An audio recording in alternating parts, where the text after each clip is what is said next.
ഇന്ത്യയിലെ വാണിജ്യ ബാങ്കുകളെ നിയന്ത്രിക്കുകയും ഭരിക്കുകയും ചെയ്യുന്ന നിയമം ഏതാണ്? Banking regulation act 1949. ഇന്ത്യയിലെ വാണിജ്യ ബാങ്കുകളുടെ പ്രവർത്തനങ്ങളെ നിയന്ത്രിക്കുന്നതും മേൽനോട്ടം വഹിക്കുന്നതുമായ പ്രധാന നിയമമാണ് ബാങ്കിംഗ് റെഗുലേഷൻ ആക്ട് 1949. ബാങ്കുകളുടെ ലൈസൻസിംഗ്, ഓഹരി മൂലധനം, മാനേജ്മെന്റ് തുടങ്ങിയ കാര്യങ്ങൾ ഈ നിയമം അനുശാസിക്കുന്നു. ഭരണഘടനാപരമായ അടിസ്ഥാനത്തിൽ വാണിജ്യ ബാങ്കുകളുടെ വർഗീകരണം എങ്ങനെയാണ്? ഷെഡ്യൂൾഡ് ബാങ്കുകളെ എങ്ങനെ നിർവചിക്കുന്നു? വാണിജ്യ ബാങ്കുകളെ ഷെഡ്യൂൾഡ് ബാങ്കുകൾ, നോൺ ഷെഡ്യൂൾഡ് ബാങ്കുകൾ എന്നിങ്ങനെ തിരിച്ചിരിക്കുന്നു. റിസർവ് ബാങ്ക് ഓഫ് ഇന്ത്യ നിയമത്തിലെ 2ാം ഷെഡ്യൂളിൽ ഉൾപ്പെടുത്തിയിട്ടുള്ള ബാങ്കുകളാണ് ഷെഡ്യൂൾഡ് ബാങ്കുകൾ. റിസർവ് ബാങ്ക് ഓഫ് ഇന്ത്യ നിയമം 1934-ലെ 2ാം ഷെഡ്യൂളിൽ ഉൾപ്പെടുന്ന ബാങ്കുകളാണ് ഷെഡ്യൂൾഡ് ബാങ്കുകൾ. ഇവർക്ക് RBIയിൽ നിന്ന് വായ്പയെടുക്കാനും ക്ലിയറിംഗ് ഹൌസ് സൗകര്യങ്ങൾ ഉപയോഗിക്കാനുമുള്ള അവകാശമുണ്ട്. ഇന്ത്യയിലെ ബാങ്കുകളെ പൊതുമേഖലാ ബാങ്കുകൾ, സ്വകാര്യമേഖലാ ബാങ്കുകൾ എന്നിങ്ങനെ തരംതിരിക്കുന്നത് ഏത് അടിസ്ഥാനത്തിലാണ്? ഉടമസ്ഥാവകാശത്തിന്റെ അടിസ്ഥാനത്തിലാണ് ബാങ്കുകളെ പൊതുമേഖല, സ്വകാര്യമേഖല ബാങ്കുകളായി തിരിക്കുന്നത്. ബാങ്കുകളുടെ ഉടമസ്ഥാവകാശം സർക്കാരിനാണോ വ്യക്തികൾക്കോ കോർപ്പറേഷനുകൾക്കോ ആണോ എന്നതിനെ ആശ്രയിച്ചാണ് അവയെ പൊതുമേഖലാ ബാങ്കുകളെന്നും സ്വകാര്യമേഖലാ ബാങ്കുകളെന്നും തരംതിരിക്കുന്നത്. പൊതുമേഖലാ ബാങ്കുകളിൽ ഭൂരിഭാഗം ഓഹരികളും സർക്കാരിന് കീഴിലായിരിക്കും. പൊതുമേഖലാ ബാങ്കുകളുടെ ഓഹരി വിക്രിക്കൽ ഏതുതരം സർക്കാർ വരുമാനത്തിന് ഉദാഹരണമാണ്?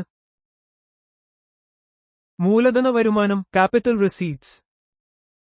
പൊതുമേഖലാ സ്ഥാപനങ്ങളുടെ ഓഹരികൾ വിക്രിക്കുന്നതിലൂടെ സർക്കാരിന് ലഭിക്കുന്ന വരുമാനത്തെ മൂലധന വരുമാനം, ക്യാപിറ്റൽ റിസീറ്റ്സ് എന്നു പറയുന്നു.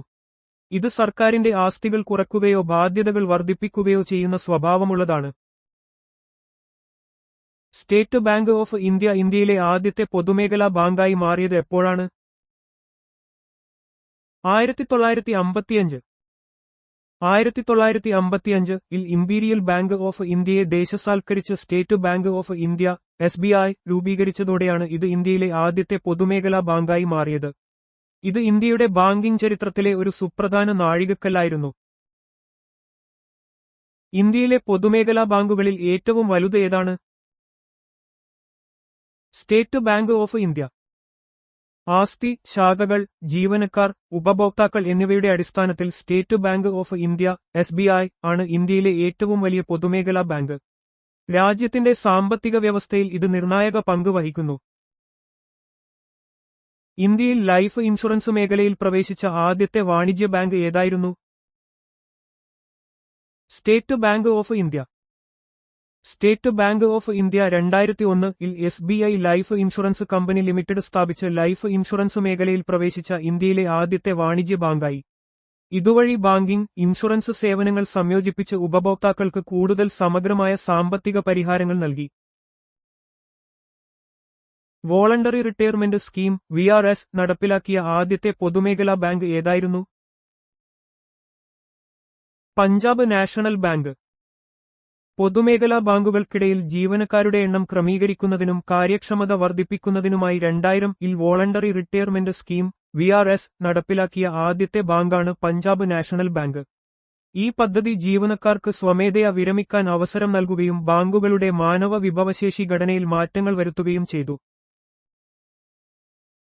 ഇന്ത്യയിലെ ആദ്യത്തെ ഫ്ലോട്ടിംഗ് ATM ഏത് ബാങ്കാണ് പുറത്തിറക്കിയത്? എവിടെ, എപ്പോഴാണ് ഇത് ആരംഭിച്ചത്?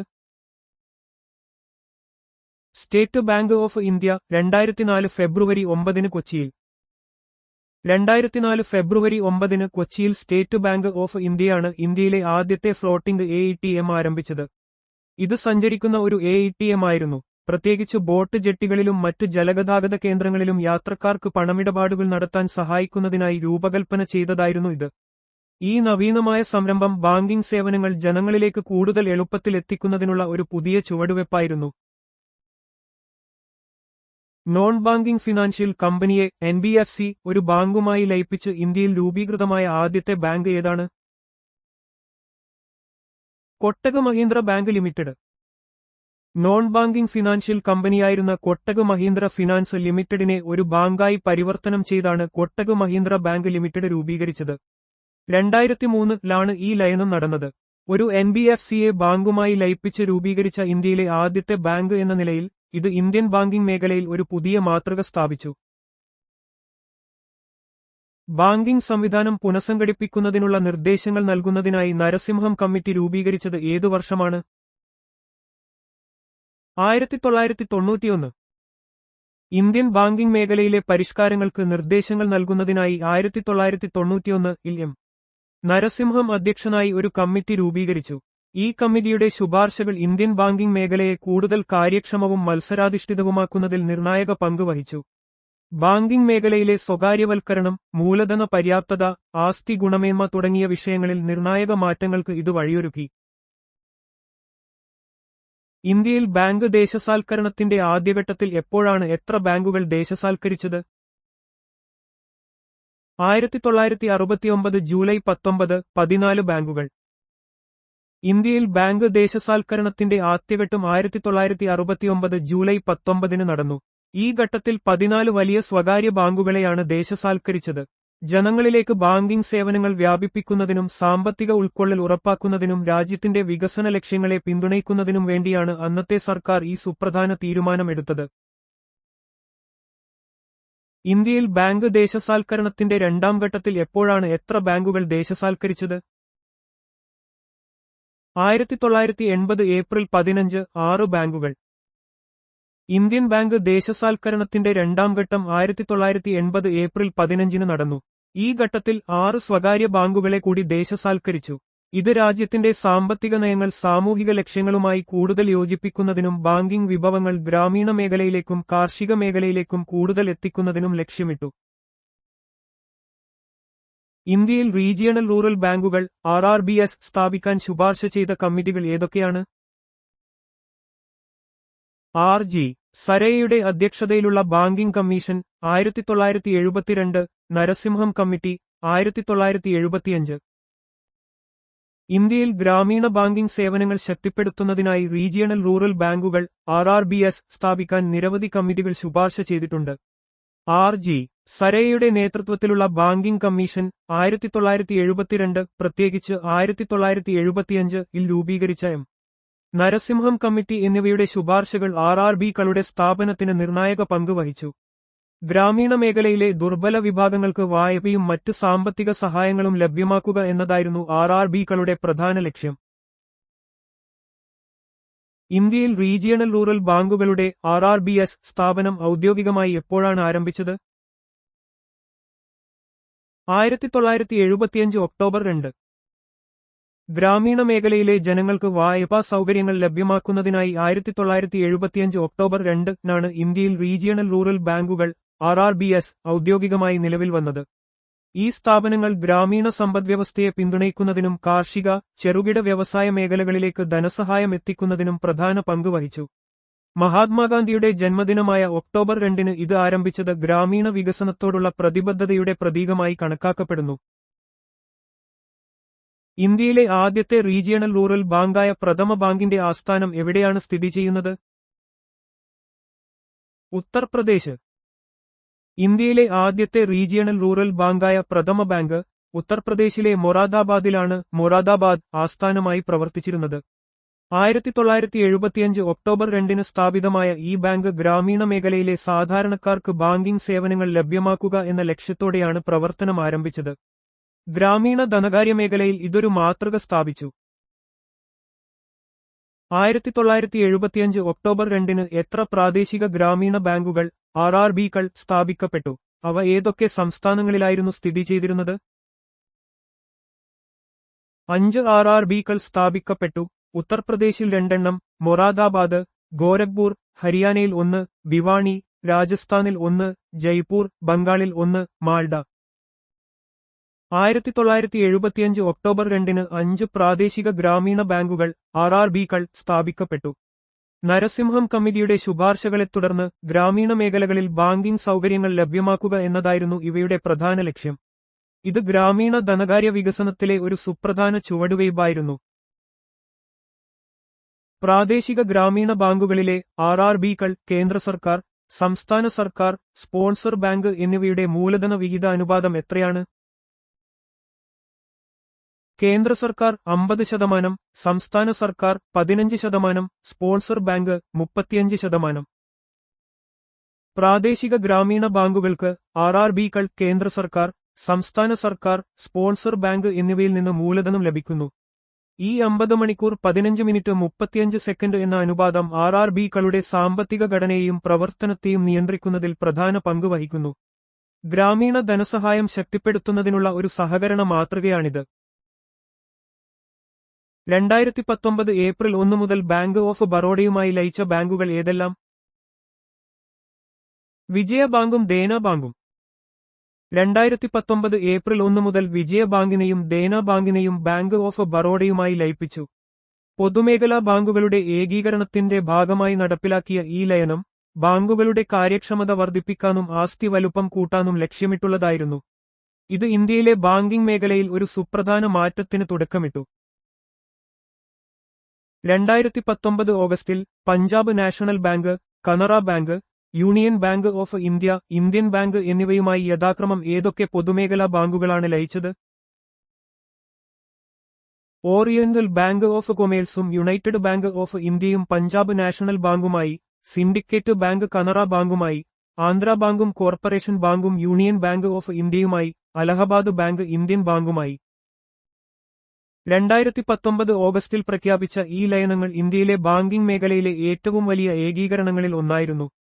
ഇത് പൊതുമേഖലാ ബാങ്കുകളുടെ എണ്ണം കുറക്കാനും അവയെ കൂടുതൽ വലുതും ശക്തവുമാക്കാനും ലക്ഷ്യമിട്ടു. ലയനങ്ങൾക്ക് ശേഷം ഈ ബാങ്കുകളുടെ പ്രവർത്തന വ്യാപ്തിയും സാമ്പത്തിക ശേഷിയും വർദ്ധിച്ചു. 2019 ഓഗസ്റ്റിൽ പ്രഖ്യാപിച്ച പ്രധാന ലയനങ്ങൾ പ്രാബല്യത്തിൽ വന്നതിനുശേഷം ഇന്ത്യയിൽ ബാക്കിയുണ്ടായിരുന്ന ദേശസാൽകൃത ബാങ്കുകളുടെ എണ്ണം എത്രയായിരുന്നു? 12. 2019-ലെ പ്രധാന ബാങ്ക് ലയനങ്ങൾക്ക് ശേഷം ഇന്ത്യയിലെ പൊതുമേഖലാ ബാങ്കുകളുടെ എണ്ണം 27-ൽ നിന്ന് 12 ആയി ചുരുങ്ങി. ബാങ്കിംഗ് മേഖലയെ കൂടുതൽ കാര്യക്ഷമവും മത്സരപരവുമാക്കുക എന്ന ലക്ഷ്യത്തോടെയാണ് ഈ ലയനങ്ങൾ നടപ്പിലാക്കിയത്. ഇത് വലിയ ബാങ്കുകൾക്ക് ആഗോളതലത്തിൽ മത്സരിക്കാൻ ശേഷി നൽകി.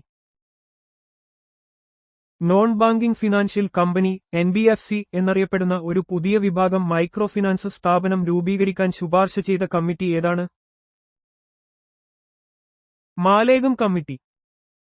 2011-ൽ രൂപീകരിച്ച മാലേഗം കമ്മിറ്റിയാണ് non banking financial company (NBFC) എന്ന വിഭാഗത്തിൽ മൈക്രോ ഫിനാൻസ് സ്ഥാപനങ്ങളെ ഉൾപ്പെടുത്താൻ ശുപാർശ ചെയ്തത്. മൈക്രോ ഫിനാൻസ് മേഖലയെ നിയന്ത്രിക്കാനും അതിന്റെ സുസ്ഥിരമായ വളർച്ച ഉറപ്പാക്കാനും ഈ ശുപാർശകൾ സഹായിച്ചു. ഇത് ദരിദ്ര ജനവിഭാഗങ്ങൾക്ക് ധനസഹായം എത്തിക്കുന്നതിൽ പ്രധാന പങ്ക് വഹിച്ചു. കേന്ദ്ര സർക്കാർ national bank for agriculture and rural development (നാബാർഡ്) എപ്പോഴാണ് സ്ഥാപിച്ചത്? 1982 ജൂലൈ 12. 1982 ജൂലൈ 12-നാണ് national bank for agriculture and rural development (നാബാർഡ്) സ്ഥാപിക്കപ്പെട്ടത്. ഗ്രാമീണ വികസനത്തിനും കാർഷിക മേഖലയ്ക്കും ധനസഹായം നൽകുന്നതിനായി സ്ഥാപിച്ച ഒരു പരമോന്നത സ്ഥാപനമാണിത്. ഗ്രാമീണ ഇന്ത്യയുടെ സമഗ്ര വികസനത്തിൽ നാബാർഡ് ഒരു പ്രധാന പങ്ക് വഹിക്കുന്നു. നാബാർഡിന്റെ സ്ഥാപനം ഏത് കമ്മിറ്റിയുടെ ശുപാർശയെ അടിസ്ഥാനമാക്കിയായിരുന്നു? B. Sivaraman committee. B. Sivaraman കമ്മിറ്റിയുടെ ശുപാർശകളെ തുടർന്നാണ് 1982-ൽ നാബാർഡ് സ്ഥാപിക്കപ്പെട്ടത്. കാർഷിക മേഖലയ്ക്കും ഗ്രാമീണ വികസനത്തിനും വേണ്ടിയുള്ള ധനസഹായം ഏകോപിപ്പിക്കുക എന്നതായിരുന്നു കമ്മിറ്റിയുടെ പ്രധാന ലക്ഷ്യം. ഈ കമ്മിറ്റിയുടെ റിപ്പോർട്ട് ഗ്രാമീണ ധനകാര്യ ഘടനയ്ക്ക് ഒരു പുതിയ ദിശാബോധം നൽകി. നാബാർഡിന്റെ ആസ്ഥാനം എവിടെയാണ് സ്ഥിതി ചെയ്യുന്നത്? Mumbai. National bank for agriculture and rural development (നാബാർഡ്)ന്റെ ആസ്ഥാനം മഹാരാഷ്ട്രയിലെ മുംബൈയിലാണ് സ്ഥിതി ചെയ്യുന്നത്. ഇന്ത്യയിലെ കാർഷിക, ഗ്രാമീണ വികസനത്തിനായുള്ള നയങ്ങളും പദ്ധതികളും ഈ ആസ്ഥാനത്ത് നിന്നാണ് രൂപീകരിച്ച് നടപ്പിലാക്കുന്നത്. മുംബൈ രാജ്യത്തിന്റെ സാമ്പത്തിക തലസ്ഥാനമായതിനാൽ ഇത് തന്ത്രപ്രധാനമായ ഒരു സ്ഥാനം കൂടിയാണ്. സ്വയം സഹായ സംഘങ്ങളെ (SHG) ഡിജിറ്റലൈസ് ചെയ്യുന്നതിനായി പ്രോജക്ട് ഇശക്തി ആരംഭിച്ച സ്ഥാപനം ഏതാണ്? ഇത് ഏതു വർഷം, ഏതൊക്കെ സംസ്ഥാനങ്ങളിലാണ് ആദ്യം ആരംഭിച്ചത്? നബാർഡ്. നാബാർഡ് 2015-ൽ ജാർഖണ്ഡ്, മഹാരാഷ്ട്ര എന്നിവിടങ്ങളിൽ ആദ്യമായി ആരംഭിച്ചു. പ്രോജക്ട് ഇശക്തി നബാർഡ് 2015-ൽ ആരംഭിച്ച ഒരു സംരംഭമാണ്.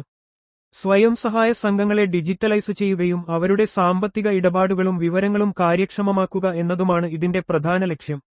ജാർഖണ്ഡ്, മഹാരാഷ്ട്ര എന്നീ സംസ്ഥാനങ്ങളിലാണ് ഇത് ആദ്യമായി നടപ്പിലാക്കിയത്. കിസാൻ ക്രെഡിറ്റ് കാർഡ് KCC പദ്ധതി ഏതു വർഷമാണ് ആരംഭിച്ചത്? ആരാണ് ഇത് അവതരിപ്പിച്ചത്? 1998-ൽ അന്നത്തെ ധനകാര്യമന്ത്രി യശ്വന്ത് സിൻഹ.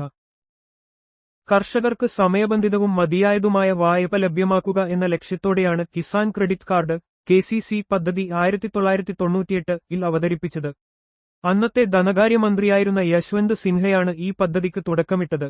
ഇത് കാർഷിക ആവശ്യങ്ങൾക്കുള്ള വായ്പ ലഭ്യമാക്കാൻ സഹായിക്കുന്നു. സ്വയം സഹായ സംഘങ്ങളെ SHGs ബാങ്കുകളുമായി ബന്ധിപ്പിക്കുന്നതിനായി നബാർഡ് 1987-ൽ ആരംഭിച്ച ആക്ഷൻ റിസർച്ച് പ്രോഗ്രാം ഏതാണ്? മൈരാഡ. സ്വയം സഹായ സംഘങ്ങളെ SHG ബാങ്കുകളുമായി ബന്ധിപ്പിക്കുന്നതിലൂടെ ഗ്രാമീണ മേഖലയിലെ സാമ്പത്തിക ഉൾക്കൊള്ളൽ വർദ്ധിപ്പിക്കുക എന്ന ലക്ഷ്യത്തോടെയാണ് നബാർഡ് 1987-ൽ മൈരാഡ എന്ന ആക്ഷൻ റിസർച്ച് പ്രോഗ്രാം ആരംഭിച്ചത്. ഇത് SHG ബാങ്ക് ലിങ്കേജ് പ്രോഗ്രാമത്തിന്റെ തുടക്കത്തിന് വഴിയൊരുക്കി. കാർഷികേതര പ്രവർത്തനങ്ങളിലെ ഉപജീവനമാർഗങ്ങൾ പ്രോത്സാഹിപ്പിക്കുന്നതിനായി നബാർഡ് LEDP പ്രോഗ്രാം ആരംഭിച്ച വർഷം ഏതാണ്? 2015. കാർഷികേതര മേഖലകളിൽ ഗ്രാമീണ ഉപജീവനമാർഗങ്ങൾ മെച്ചപ്പെടുത്തുന്നതിനായി നബാർഡ് 2015-ൽ livelihood and enterprise development program LEDP ആരംഭിച്ചു. ഇത് ഗ്രാമീണ സംരംഭകത്വത്തെയും നൈപുണ്യ വികസനത്തെയും പ്രോത്സാഹിപ്പിക്കുന്നു. UNFCCCയുടെ കീഴിലുള്ള അഡാപ്റ്റേഷൻ ഫണ്ടിന്റെ ഒരു ദേശീയ നിർവഹണ സ്ഥാപനമായി അംഗീകാരം ലഭിച്ച ഇന്ത്യൻ സ്ഥാപനം ഏതാണ്? നബാർഡ്. കാലാവസ്ഥാ വ്യതിയാനത്തിന്റെ ആഘാതങ്ങളെ നേരിടാൻ വികസ്വര രാജ്യങ്ങളെ സഹായിക്കുന്ന UNFCCCയുടെ അഡാപ്റ്റേഷൻ ഫണ്ടിന്റെ ഒരു ദേശീയ നിർവഹണ സ്ഥാപനമായി നബാർഡിന് അംഗീകാരം ലഭിച്ചു. ഇത് ഇന്ത്യയിലെ കാലാവസ്ഥാ അനുരൂപീകരണ പദ്ധതികൾക്ക് ധനസഹായം ലഭ്യമാക്കാൻ സഹായിക്കുന്നു. ഇന്ത്യയിൽ ബാങ്കിംഗ് ഓംബുഡ്സ്മാൻ പദ്ധതി ആരംഭിച്ചത് എപ്പോഴാണ്? അതിന്റെ പ്രധാന ലക്ഷ്യം എന്താണ്? 1995 ജൂൺ 14. ബാങ്കുകൾക്കെതിരായ ഉപഭോക്തൃ പരാതികൾ വേഗത്തിലും കുറഞ്ഞ ചെലവിലും പരിഹരിച്ചു ബാങ്കിംഗ് സേവനങ്ങളുടെ ഗുണനിലവാരം മെച്ചപ്പെടുത്തുക എന്നതാണ് ഇതിന്റെ ലക്ഷ്യം. ബാങ്കിംഗ് ഓംബുഡ്സ്മാൻ പദ്ധതി 1995 ജൂൺ 14 നിലവിൽ വന്നു. ബാങ്കിംഗ് സേവനങ്ങളിലെ ഉപഭോക്താക്കളുടെ പരാതികൾക്ക് സൗജന്യവും വേഗത്തിലുള്ളതുമായ പരിഹാരം നൽകി ബാങ്കിംഗ് മേഖലയിൽ സുതാര്യതയും കാര്യക്ഷമതയും ഉറപ്പാക്കുകയാണ് ഇതിന്റെ ലക്ഷ്യം. Reserve bank integrated ombudsman scheme 2021 എപ്പോഴാണ് ആരുടെ നേതൃത്വത്തിലാണ് ആരംഭിച്ചത്? 2021 നവംബർ 12 പ്രധാനമന്ത്രി Narendra Modi. Banking, non banking financial കമ്പനികൾ, NBFCs, പേയ്മെന്റ് സിസ്റ്റം ഓപ്പറേറ്റർമാർ എന്നിവയ്ക്കെതിരായ ഉപഭോക്തൃ പരാതികൾ ഒരു കുടക്കീഴിൽ പരിഹരിക്കുന്നതിനായി 2021 നവംബർ 12 പ്രധാനമന്ത്രി Narendra Modi reserve bank integrated ombudsman scheme ആരംഭിച്ചു. ഇത് പരാതി പരിഹാര സംവിധാനം കൂടുതൽ ലളിതവും കാര്യക്ഷമവുമാക്കുന്നു. ബാങ്കുകളുടെ ദേശസാൽക്കരണത്തിന് ശേഷം ഇന്ത്യയിൽ ഡിഫറൻഷ്യൽ ഇൻട്രസ്റ്റ് റേറ്റ് DIR പദ്ധതി ആരംഭിച്ച വർഷം ഏതാണ്? 1972. സമൂഹത്തിലെ ദുർബല വിഭാഗങ്ങൾക്ക്, പ്രത്യേകിച്ചും താഴ്ന്ന വരുമാനക്കാർക്ക്, കുറഞ്ഞ പലിശ നിരക്കിൽ വായ്പ നൽകുക എന്ന ലക്ഷ്യത്തോടെയാണ് ബാങ്കുകളുടെ ദേശസാൽക്കരണത്തിന് ശേഷം 1972-ൽ ഡിഫറൻഷ്യൽ ഇൻട്രസ്റ്റ് റേറ്റ് DIR പദ്ധതി ആരംഭിച്ചത്. ഇത് സാമ്പത്തിക ഉൾക്കൊള്ളൽ പ്രോത്സാഹിപ്പിച്ചു. Life insurance corporation of India LIC സ്ഥാപിതമായത് എന്നാണ്? 1956. ഇൻഷുറൻസ് വ്യവസായത്തെ ദേശസാൽക്കരിച്ചുകൊണ്ട് ഇന്ത്യയിലെ ജനങ്ങൾക്ക് ജീവിത ഇൻഷുറൻസ് നൽകുന്നതിനായി 1956-ൽ life insurance corporation of India LIC സ്ഥാപിക്കപ്പെട്ടു. ഇത് ഇന്ത്യയിലെ ഏറ്റവും വലിയതും പഴക്കമുള്ളതുമായ ഇൻഷുറൻസ് കമ്പനികളിലൊന്നാണ്. ലൈഫ് ഇൻഷുറൻസ് കോർപ്പറേഷൻ ഓഫ് ഇന്ത്യയുടെ LIC ആസ്ഥാനം എവിടെയാണ് സ്ഥിതി ചെയ്യുന്നത്? മുംബൈ. ഇന്ത്യയിലെ ഏറ്റവും വലിയ ലൈഫ് ഇൻഷുറൻസ് കമ്പനിയായ ലൈഫ് ഇൻഷുറൻസ് കോർപ്പറേഷൻ ഓഫ് ഇന്ത്യയുടെ LIC ആസ്ഥാനം മഹാരാഷ്ട്രയിലെ മുംബൈയിലാണ്. രാജ്യത്തുടനീളമുള്ള അതിന്റെ പ്രവർത്തനങ്ങളെ ഇത് ഏകോപിപ്പിക്കുന്നു. General insurance corporation of India GIC എന്നാണ് സ്ഥാപിക്കപ്പെട്ടത്? 1972-ൽ. General insurance corporation of India GIC 1972-ൽ സ്ഥാപിക്കപ്പെട്ടു. ഇന്ത്യയിൽ ജനറൽ ഇൻഷുറൻസ് ബിസിനസ് ദേശസാൽക്കരിച്ചതിന് ശേഷം അതിനെ ഏകീകരിക്കുന്നതിനും മേൽനോട്ടം വഹിക്കുന്നതിനും വേണ്ടിയാണ് ഇത് രൂപീകരിച്ചത്. ഇത് ഒരു പ്രധാന പൊതുമേഖലാ റീ ഇൻഷുറൻസ് കമ്പനിയാണ്. Insurance regulatory and development authority of ഇന്ത്യയുടെ IRDAI ആസ്ഥാനം എവിടെയാണ് സ്ഥിതി ചെയ്യുന്നത്? ഹൈദരാബാദിൽ. Insurance regulatory and development authority of ഇന്ത്യയുടെ IRDAI ആസ്ഥാനം ഹൈദരാബാദാണ്. ഇന്ത്യയിലെ ഇൻഷുറൻസ് മേഖലയെ നിയന്ത്രിക്കുന്നതും പ്രോത്സാഹിപ്പിക്കുന്നതും IRDAI ആണ്. Unit trust of India UTI എന്നാണ് സ്ഥാപിക്കപ്പെട്ടത്. അതിന്റെ പ്രാഥമിക ലക്ഷ്യം എന്തായിരുന്നു? 1964-ൽ മ്യൂച്വൽ ഫണ്ടുകളിൽ നിക്ഷേപം നടത്താൻ ചെറുകിട നിക്ഷേപകരെ പ്രോത്സാഹിപ്പിക്കുക എന്നതായിരുന്നു അതിന്റെ പ്രാഥമിക ലക്ഷ്യം. Unit trust of India UTI 1964-ൽ സ്ഥാപിതമായി. ചെറുകിട നിക്ഷേപങ്ങളെ മ്യൂച്വൽ ഫണ്ടുകളിലേക്ക് ആകർഷിച്ച് സാമ്പത്തിക വളർച്ചയെ പ്രോത്സാഹിപ്പിക്കുക എന്നതായിരുന്നു ഇതിന്റെ പ്രധാന ലക്ഷ്യം. ഇന്ത്യയിലെ ആദ്യത്തെ മ്യൂച്വൽ ഫണ്ട് സ്ഥാപനങ്ങളിൽ ഒന്നാണിത്. യൂണിറ്റ് ട്രസ്റ്റ് ഓഫ് ഇന്ത്യയുടെ UTI ആസ്ഥാനം എവിടെയാണ് സ്ഥിതി ചെയ്യുന്നത്? മുംബൈയിൽ. യൂണിറ്റ് ട്രസ്റ്റ് ഓഫ് ഇന്ത്യയുടെ UTI ആസ്ഥാനം മുംബൈയിലാണ്. ഇന്ത്യയിലെ സാമ്പത്തിക മേഖലയിലെ ഒരു സുപ്രധാന സ്ഥാപനമാണ് UTI. National housing bank NHB എന്നാണ് സ്ഥാപിക്കപ്പെട്ടത്. 1988 ജൂലൈയിൽ. National housing bank NHB 1988 ജൂലൈയിലാണ് സ്ഥാപിക്കപ്പെട്ടത്. ഭവന നിർമ്മാണ മേഖലയുടെ ധനകാര്യം നിയന്ത്രിക്കുകയും പ്രോത്സാഹിപ്പിക്കുകയും ചെയ്യുക എന്നതാണ് ഇതിന്റെ പ്രധാന ചുമതല. ഇന്ത്യൻ ഭവന വിപണിയുടെ ഉന്നമനത്തിനായി പ്രവർത്തിക്കുന്ന ഒരു പരമോന്നത സ്ഥാപനമാണിത്. നാഷണൽ ഹൗസിംഗ് ബാങ്കിന്റെ NHB ആസ്ഥാനം എവിടെയാണ് സ്ഥിതി ചെയ്യുന്നത്? ന്യൂഡൽഹിയിൽ. നാഷണൽ ഹൗസിംഗ് ബാങ്കിന്റെ NHB ആസ്ഥാനം ന്യൂഡൽഹിയിലാണ്. രാജ്യത്ത് ഭവന നിർമ്മാണ മേഖലയ്ക്ക് ധനസഹായം നൽകുന്നതിനും നിയന്ത്രിക്കുന്നതിനും ഇത് ഒരു പ്രധാന പങ്ക് വഹിക്കുന്നു. 2023-ൽ ഇന്ത്യയിലെ ആദ്യത്തെ പോക്കറ്റ് വലിപ്പമുള്ള സ്വൈപ്പ് മെഷീൻ പുറത്തിറക്കിയ ബാങ്ക് ഏതാണ്? ആക്സിസ് ബാങ്ക്.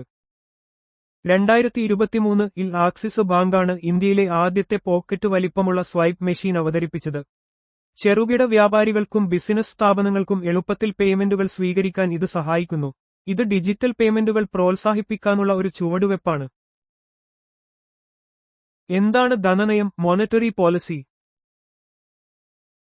പണത്തിന്റെയും ക്രെഡിറ്റിന്റെയും ലഭ്യതയും ചെലവും ഉപയോഗവും നിയന്ത്രിക്കാനും പണപ്പെരുപ്പം സ്ഥിരമായി നിലനിർത്താനും കേന്ദ്ര ബാങ്കിന്റെ നിയന്ത്രണത്തിലുള്ള ഉപകരണങ്ങൾ CRR, SLR, റെപ്പോ പോലുള്ളവ ഉപയോഗിക്കുന്നതിനെയാണ് ധനനയം എന്ന് പറയുന്നത്. ധനനയം എന്നത് രാജ്യത്തിന്റെ സാമ്പത്തിക സ്ഥിരത നിലനിർത്താൻ കേന്ദ്ര ബാങ്ക് സ്വീകരിക്കുന്ന ഒരു കൂട്ടം നടപടികളാണ്. പണപ്പെരുപ്പം നിയന്ത്രിക്കുക, സാമ്പത്തിക വളർച്ച പ്രോത്സാഹിപ്പിക്കുക, തൊഴിലവസരങ്ങൾ സൃഷ്ടിക്കുക എന്നിവയാണ് ഇതിന്റെ പ്രധാന ലക്ഷ്യങ്ങൾ. ധനനയത്തിന്റെ പ്രധാന 3 ലക്ഷ്യങ്ങൾ എന്തൊക്കെയാണ്? കുറഞ്ഞതും സ്ഥിരതയുള്ളതുമായ പണപ്പെരുപ്പം, ഹ്രസ്വകാല ലക്ഷ്യം, സാമ്പത്തിക സ്ഥിരത, മധ്യകാല ലക്ഷ്യം, എല്ലാവരെയും ഉൾക്കൊള്ളുന്ന വളർച്ച കൈവരിക്കുക, ദീർഘകാല ലക്ഷ്യം എന്നിവയാണ്. ധനനയത്തിന് ഹ്രസ്വകാല, മധ്യകാല, ദീർഘകാല ലക്ഷ്യങ്ങളുണ്ട്. പണപ്പെരുപ്പം നിയന്ത്രിക്കുക, സാമ്പത്തിക മേഖലയിലെ സ്ഥിരത ഉറപ്പാക്കുക, ഒപ്പം സമഗ്രമായ സാമ്പത്തിക വളർച്ച കൈവരിക്കുക എന്നിവയാണ് ഒരു രാജ്യത്തിന്റെ കേന്ദ്ര ബാങ്ക് ധനനയത്തിലൂടെ പ്രധാനമായും ലക്ഷ്യമിടുന്നത്. 2015 ഫെബ്രുവരി 20-ന് ഇന്ത്യ ഗവൺമെന്റും റിസർവ് ബാങ്കും തമ്മിൽ പണപ്പെരുപ്പം ലക്ഷ്യമിടുന്നതിനുള്ള ചട്ടക്കൂട് സംബന്ധിച്ച് എന്തായിരുന്നു ധാരണ? 2016 ജനുവരിയോടെ പണപ്പെരുപ്പം 6% താഴെയാക്കുക, തുടർന്ന് 2016 മുതൽ 17 വരെ സാമ്പത്തിക വർഷത്തിലും തുടർന്നുള്ള വർഷങ്ങളിലും 4% ±2% നിലനിർത്തുക എന്നിവയായിരുന്നു ഈ ധാരണയിലെ പ്രധാന ലക്ഷ്യങ്ങൾ. 2015-ലെ ഈ ധാരണ ഇന്ത്യയുടെ ധനന രൂപീകരണത്തിൽ ഒരു സുപ്രധാന മാറ്റം കൊണ്ടുവന്നു. പണപ്പെരുപ്പം ഒരു പ്രത്യേക പരിധിക്കുള്ളിൽ നിലനിർത്തുന്നതിലൂടെ സാമ്പത്തിക സ്ഥിരത ഉറപ്പാക്കുക എന്നതാണ് ഈ ചട്ടക്കൂടിന്റെ പ്രധാന ഉദ്ദേശ്യം. ഇത് നയപരമായ വ്യക്തതയും വിശ്വാസ്യതയും വർദ്ധിപ്പിച്ചു. റിസർവ് ബാങ്ക് ഓഫ് ഇന്ത്യ എത്ര തവണയാണ് അതിന്റെ പണനയം പ്രഖ്യാപിക്കുന്നത്? ഒരു സാമ്പത്തിക വർഷത്തിൽ 6 തവണ ഓരോ 2 മാസത്തിലും. ഇന്ത്യൻ സമ്പദ്വ്യവസ്ഥയുടെ സ്ഥിരത നിലനിർത്തുന്നതിനും പണപ്പെരുപ്പം നിയന്ത്രിക്കുന്നതിനും വേണ്ടിയാണ് റിസർവ് ബാങ്ക് ദ്വൈമാസ പണനയം പ്രഖ്യാപിക്കുന്നത്. ധനകാര്യവർഷത്തിൽ 6 തവണ പണനയ സമിതി യോഗം ചേർന്ന് സുപ്രധാന തീരുമാനങ്ങൾ കൈക്കൊള്ളുന്നു. പബ്ലിക് ഡെറ്റ് ഓഫീസിന്റെ പങ്ക് എന്താണ്? പബ്ലിക് ഡെറ്റ് ഓഫീസ് സർക്കാരിനായി ഒരു ഇൻവെസ്റ്റ്മെന്റ് ബാങ്കറായി പ്രവർത്തിക്കുകയും വിപണികളിൽ നിന്ന് മൂലധനം സമാഹരിക്കുകയും ചെയ്യുന്ന ഒരു സ്വയംഭരണ സർക്കാർ ഏജൻസിയാണ്. പബ്ലിക് ഡെറ്റ് ഓഫീസ് (PDO) കേന്ദ്ര സർക്കാരിന്റെ കടം കൈകാര്യം ചെയ്യുന്നതിനുള്ള പ്രധാന ഉത്തരവാദിത്തമുള്ള സ്ഥാപനമാണ്. ഇത് സർക്കാർ കടപ്പത്രങ്ങൾ വിൽക്കുകയും മറ്റ് ധനകാര്യ ഇടപാടുകളിലൂടെ സർക്കാരിന് ആവശ്യമായ പണം കണ്ടെത്തുകയും ചെയ്യുന്നു. പണനയത്തിന്റെ നേരിട്ടുള്ളതും അല്ലാത്തതുമായ ഉപകരണങ്ങൾ തമ്മിൽ വേർതിരിക്കുക. ഓരോന്നിനും ഉദാഹരണങ്ങൾ നൽകുക. നേരിട്ടുള്ള ഉപകരണങ്ങൾ പണത്തിന്റെ അളവിനെ നേരിട്ട് സ്വാധീനിക്കുന്നു. അതിൽ CRR, SLR, റീഫിനാൻസ് സൗകര്യങ്ങൾ എന്നിവ ഉൾപ്പെടുന്നു. അല്ലാത്ത ഉപകരണങ്ങൾ വായ്പാ സൃഷ്ടിയെ പരോക്ഷമായി സ്വാധീനിക്കുന്നു. അതിൽ ഓപ്പൺ മാർക്കറ്റ് പ്രവർത്തനങ്ങൾ, റെപ്പോ നിരക്ക്, റിവേഴ്സ് റെപ്പോ നിരക്ക് എന്നിവ ഉൾപ്പെടുന്നു. നേരിട്ടുള്ള പണനയ ഉപകരണങ്ങൾ പണത്തിന്റെ ലഭ്യതയെയും ഒഴുക്കിനെയും ഉടനടി ബാധിക്കുന്നു. എന്നാൽ പരോക്ഷ ഉപകരണങ്ങൾ സാമ്പത്തിക സ്ഥാപനങ്ങളുടെ വായ്പാ നയങ്ങളെ സ്വാധീനിച്ച് വിപണിയിൽ പണത്തിന്റെ ലഭ്യതയെ മാറ്റുന്നു. ക്യാഷ് റിസർവ് റേഷ്യോ (CRR) എന്നാൽ എന്ത്? ഷെഡ്യൂൾഡ് ബാങ്കുകൾ തങ്ങളുടെ മൊത്തം നിക്ഷേപ ബാധ്യതയുടെ net demand and time liabilities ഒരു നിശ്ചിത ഭാഗം റിസർവ് ബാങ്കിൽ പണമായി സൂക്ഷിക്കേണ്ട അനുപാതമാണ് CRR. CRR എന്നത് ബാങ്കുകൾ തങ്ങളുടെ മൊത്തം നിക്ഷേപത്തിന്റെ ഒരു നിശ്ചിത ശതമാനം റിസർവ് ബാങ്കിൽ കരുതൽ ധനമായി സൂക്ഷിക്കേണ്ട നിയമപരമായ വ്യവസ്ഥയാണ്. ഇത് ബാങ്കുകളുടെ പണലഭ്യതയെയും വായ്പാ വിതരണ ശേഷിയെയും നേരിട്ട് സ്വാധീനിക്കുന്നു. ക്യാഷ് റിസർവ് റേഷ്യോ (CRR) യിലെ മാറ്റം വായ്പാ ഉത്പാദന ശേഷിയെയും പണലഭ്യതയെയും എങ്ങനെ ബാധിക്കുന്നു? ഉയർന്ന CRR വായ്പാ ഉത്പാദനശേഷി കുറയ്ക്കുകയും പണലഭ്യത ചുരുക്കുകയും ചെയ്യുന്നു. മറിച്ചാണെങ്കിൽ താഴ്ന്ന CRR വായ്പാ ഉത്പാദനം വർദ്ധിപ്പിക്കുകയും പണലഭ്യത വർദ്ധിപ്പിക്കുകയും ചെയ്യുന്നു. കറൻസി വ്യാപിക്കുന്നു. CRR വർദ്ധിപ്പിക്കുന്നത് ബാങ്കുകൾക്ക് വായ്പ നൽകാൻ കഴിയുന്ന പണത്തിന്റെ അളവ് കുറയ്ക്കുന്നു. അതുവഴി സാമ്പത്തിക രംഗത്ത് പണത്തിന്റെ ഒഴുക്ക് കുറയുന്നു. CRR കുറയ്ക്കുന്നത് ബാങ്കുകൾക്ക് കൂടുതൽ പണം വായ്പയായി നൽകാൻ പ്രാപ്തരാക്കുന്നു. ഇത് സമ്പദ്വ്യവസ്ഥയിൽ പണത്തിന്റെ ലഭ്യത വർദ്ധിപ്പിക്കുന്നു.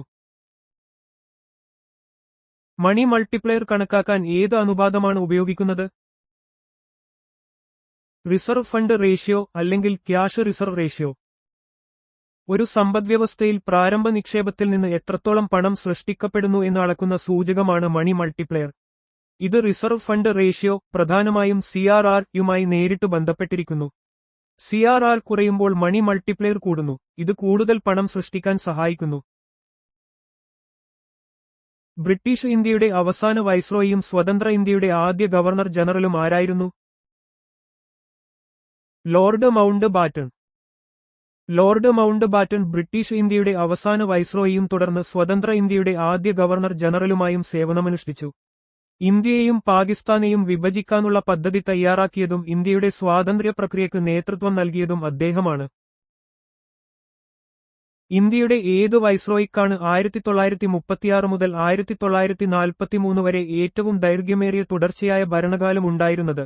ഇത് രണ്ടാം ലോകമഹായുദ്ധത്തിന്റെ ഭൂരിഭാഗം സമയത്തും ഒത്തുപോയിരുന്നു. Linlithgow Prabhu, marquess of Linlithgow. Linlithgow പ്രഭു 1936 മുതൽ 1943 വരെ ഇന്ത്യയുടെ വൈസ്രോയി ആയിരുന്നു.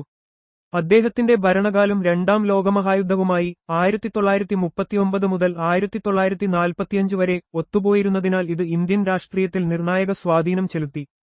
ഈ കാലഘട്ടത്തിൽ ക്രിപ്സ് മിഷൻ, ക്വിറ്റ് ഇന്ത്യ പ്രസ്ഥാനം എന്നിവ നടന്നു. 1926 മുതൽ 1931 വരെ ഇന്ത്യയുടെ വൈസ്രോയി ആരായിരുന്നു? ഈ കാലഘട്ടത്തിലാണ് സൈമൺ കമ്മീഷനും ദണ്ഡി മാർച്ചിനും സാക്ഷ്യം വഹിച്ചത്. ഇർവിൻ പ്രഭു, ലോർഡ് ഇർവിൻ. ഇർവിൻ പ്രഭു 1926 മുതൽ 1931 വരെ ഇന്ത്യയുടെ വൈസ്രോയി ആയിരുന്നു. അദ്ദേഹത്തിന്റെ ഭരണകാലത്താണ് സൈമൺ കമ്മീഷൻ ഇന്ത്യയിലെത്തിയത്. 1928 മഹാത്മാഗാന്ധിയുടെ നേതൃത്വത്തിൽ ദണ്ഡി മാർച്ച്, 1930 നടന്നതും സിവിൽ നിയമലംഘന പ്രസ്ഥാനം ആരംഭിച്ചതും. ഗാന്ധി ഇർവിൻ ഉടമ്പടി 1931 അദ്ദേഹത്തിന്റെ കാലത്താണ് ഒപ്പുവെച്ചത്. സ്വതന്ത്ര ഇന്ത്യയുടെ ഗവർണർ ജനറൽ പദവി വഹിച്ച ഏക ഇന്ത്യൻ പൗരൻ ആരായിരുന്നു? സിസ്റ്റർ രാജഗോപാലാചാരി. സിസ്റ്റർ രാജഗോപാലാചാരി 1948 മുതൽ 1950 വരെ സ്വതന്ത്ര ഇന്ത്യയുടെ ഗവർണർ ജനറലായി സേവനമനുഷ്ഠിച്ചു. അദ്ദേഹമാണ് ഈ പദവി വഹിച്ച ഏക ഇന്ത്യൻ പൗരൻ. രാജാജി എന്നറിയപ്പെട്ടിരുന്ന അദ്ദേഹം ഒരു പ്രമുഖ സ്വാതന്ത്ര്യസമര സേനാനിയും രാഷ്ട്രീയക്കാരനുമായിരുന്നു. ചലിക്കുന്ന വായുവിനെ എന്താണ് വിളിക്കുന്നത്? കാറ്റ്. ചലനാവസ്ഥയിലുള്ള വായുവിനെയാണ് കാറ്റ് എന്ന് പറയുന്നത്. വായുവിന്റെ മർദ്ദത്തിലുള്ള വ്യത്യാസങ്ങൾ മൂലമാണ് കാറ്റ് രൂപപ്പെടുന്നത്. ഇത് കാലാവസ്ഥാ പ്രതിഭാസങ്ങളിൽ ഒരു പ്രധാന പങ്ക് വഹിക്കുന്നു. ഭൂമിയുടെ കറക്കം മൂലം ഉത്തരാർദ്ധഗോളത്തിൽ കാറ്റിനെ വലത്തോട്ടും ദക്ഷിണാർദ്ധഗോളത്തിൽ ഇടത്തോട്ടും വ്യതിചലിപ്പിക്കുന്ന പ്രതിഭാസം എന്താണ്? കോറിയോലിസ് ബലം. ഭൂമിയുടെ കറക്കം കാരണം ചലിക്കുന്ന വസ്തുക്കൾക്ക് കാറ്റ് ഉൾപ്പെടെ അനുഭവപ്പെടുന്ന ആപേക്ഷിക വ്യതിയാനമാണ് കോറിയോലിസ് ബലം. ഇത് ഉത്തരാർദ്ധഗോളത്തിൽ വലത്തോട്ടും ദക്ഷിണാർദ്ധഗോളത്തിൽ ഇടത്തോട്ടും കാറ്റിനെ വ്യതിചലിപ്പിക്കുന്നു. ഇത് സമുദ്രജലപ്രവാഹങ്ങളെയും കാലാവസ്ഥാ പാറ്റേണുകളെയും സ്വാധീനിക്കുന്നു. കാറ്റിന്റെ ദിശ നിർണ്ണയിക്കാൻ സാധാരണയായി ഉപയോഗിക്കുന്ന ഉപകരണം ഏതാണ്? വിൻഡ് വെയിൻ, വാതക ദിശാസൂചി. കാറ്റിന്റെ ദിശ അളക്കാൻ ഉപയോഗിക്കുന്ന ഉപകരണമാണ് വിൻഡ് വെയിൻ അഥവാ വാതക ദിശാസൂചി. വിമാനത്താവളങ്ങളിൽ കാറ്റിന്റെ ദിശ കാണിക്കാൻ വിൻഡ് സോക്കുകളും ഉപയോഗിക്കാറുണ്ട്. കാറ്റിന്റെ ദിശ കാലാവസ്ഥാ പ്രവചനങ്ങളിൽ നിർണായകമാണ്. കാറ്റിന്റെ വേഗത അളക്കാൻ ഉപയോഗിക്കുന്ന ഉപകരണം ഏതാണ്? അനിമോമീറ്റർ. കാറ്റിന്റെ വേഗത അളക്കാൻ ഉപയോഗിക്കുന്ന ഉപകരണമാണ് അനിമോമീറ്റർ. ഇതിന് സാധാരണയായി കപ്പുകൾ ഘടിപ്പിച്ച ഒരു ഭ്രമണം ചെയ്യുന്ന സംവിധാനം ഉണ്ടായിരിക്കും. കാലാവസ്ഥാ നിരീക്ഷണ കേന്ദ്രങ്ങളിൽ ഇത് വ്യാപകമായി ഉപയോഗിക്കുന്നു. പ്രാഥമിക കാറ്റുകൾക്ക് മറ്റൊരു പേരെന്താണ്? പ്രവെയിലിംഗ് കാറ്റുകൾ, പ്രധാന കാറ്റുകൾ, അല്ലെങ്കിൽ പ്ലാനറ്ററി കാറ്റുകൾ, ഗ്രഹ കാറ്റുകൾ. ഭൂമിയുടെ വലിയൊരു ഭാഗത്തുകൂടി സ്ഥിരമായി വീശുന്ന കാറ്റുകളാണ് പ്രാഥമിക കാറ്റുകൾ അഥവാ ഗ്രഹ കാറ്റുകൾ, പ്ലാനറ്ററി വെൻഡ്സ്. ഇവക്ക് ട്രേഡ് കാറ്റുകൾ, വെസ്റ്റർലീസ്, പോളാർ ഈസ്റ്റർലീസ് എന്നിവ ഉദാഹരണങ്ങളാണ്. ഇവ ഭൂമിയുടെ കറക്കം, മർദ്ദവ്യത്യാസം എന്നിവയാൽ രൂപപ്പെടുന്നു. ദ്വിതീയ കാറ്റുകൾക്ക് മറ്റൊരു പേരെന്താണ്? പീരിയോഡിക് കാറ്റുകൾ, ആനുകാലിക കാറ്റുകൾ, അല്ലെങ്കിൽ സീസണൽ കാറ്റുകൾ, കാലാവസ്ഥാ കാറ്റുകൾ. വർഷത്തിലെ പ്രത്യേക സമയങ്ങളിൽ മാത്രം വീശുന്ന കാറ്റുകളാണ് ദ്വിതീയ കാറ്റുകൾ അഥവാ ആനുകാലിക കാറ്റുകൾ. മൺസൂൺ കാറ്റുകൾ ഇവയ്ക്ക് ഉദാഹരണമാണ്. പ്രാദേശിക താപനിലയിലും മർദ്ദത്തിലുമുള്ള വ്യത്യാസങ്ങളാണ് ഇവയുടെ രൂപീകരണത്തിന് കാരണം. പ്രാദേശിക കാറ്റുകൾ എങ്ങനെയാണ് രൂപപ്പെടുന്നത്? പ്രാദേശിക താപനിലയിലോ മർദ്ദത്തിലോ ഉള്ള വ്യത്യാസങ്ങൾ കാരണം. ഒരു ചെറിയ പ്രദേശത്തെ താപനിലയിലും മർദ്ദത്തിലുമുള്ള വ്യത്യാസങ്ങൾ കാരണം രൂപപ്പെടുന്ന കാറ്റുകളാണ് പ്രാദേശിക കാറ്റുകൾ. ഇവയ്ക്ക് സ്ഥലപരിമിതിയുണ്ട്. കടൽക്കാറ്റ്, സീ ബ്രീസ്, കരക്കാറ്റ്, ലാൻഡ് ബ്രീസ് എന്നിവ പ്രാദേശിക കാറ്റുകൾക്ക് ഉദാഹരണമാണ്. പ്രധാനപ്പെട്ട ഗ്രഹകാറ്റുകൾ ഏതൊക്കെയാണ്? പോളാർ ഈസ്റ്റർലീസ്, ധ്രുവീയ പൂർവ്വ കാറ്റുകൾ, വെസ്റ്റർലീസ്, മധ്യ അക്ഷാംശ കാറ്റുകൾ, ട്രേഡ് കാറ്റുകൾ, അയനരേഖ കാറ്റുകൾ. ഭൂമിയുടെ ആഗോള കാറ്റ് പാറ്റേണിന്റെ ഭാഗമായ ഗ്രഹകാറ്റുകളാണ് പോളാർ ഈസ്റ്റർലീസ്, വെസ്റ്റർലീസ്, ട്രേഡ് കാറ്റുകൾ എന്നിവ. ഇവ സ്ഥിരമായി വീശുകയും ആഗോള കാലാവസ്ഥാ പാറ്റേണുകളെ സ്വാധീനിക്കുകയും ചെയ്യുന്നു. ബേക്കലൈറ്റ് എങ്ങനെയാണ് രൂപപ്പെടുന്നത്? അതിന്റെ ഉപയോഗങ്ങൾ എന്തൊക്കെയാണ്? ഫിനോളിനെ ഫോർമാൽഡിഹൈഡുമായി ചൂടാക്കുമ്പോഴാണ് ബേക്കലൈറ്റ് രൂപപ്പെടുന്നത്. ഇത് ഒരു തെർമോസെറ്റിംഗ് പ്ലാസ്റ്റിക് ആണ്. ബക്കറ്റുകൾ, മേശകൾ, കസേരകൾ തുടങ്ങിയ വിവിധ പ്ലാസ്റ്റിക് ഉൽപ്പന്നങ്ങൾ നിർമ്മിക്കാൻ ഇത് ഉപയോഗിക്കുന്നു. ലിയോ ബേക്ക്ലാൻഡ് കണ്ടുപിടിച്ച ബേക്കലൈറ്റ് ആദ്യത്തെ യഥാർത്ഥ സിന്തറ്റിക് പ്ലാസ്റ്റിക് ആണ്. ഇതിന് ഉയർന്ന താപപ്രതിരോധവും വൈദ്യുത ഇൻസുലേഷൻ ഗുണങ്ങളുമുണ്ട്. അതിനാൽ സ്വിച്ചുകൾ, പാചകപാത്രങ്ങളുടെ കൈപ്പിടികൾ, റേഡിയോ, ടെലിഫോൺ കേസിംഗുകൾ തുടങ്ങിയവ നിർമ്മിക്കാൻ ഇത് വ്യാപകമായി ഉപയോഗിച്ചിരുന്നു.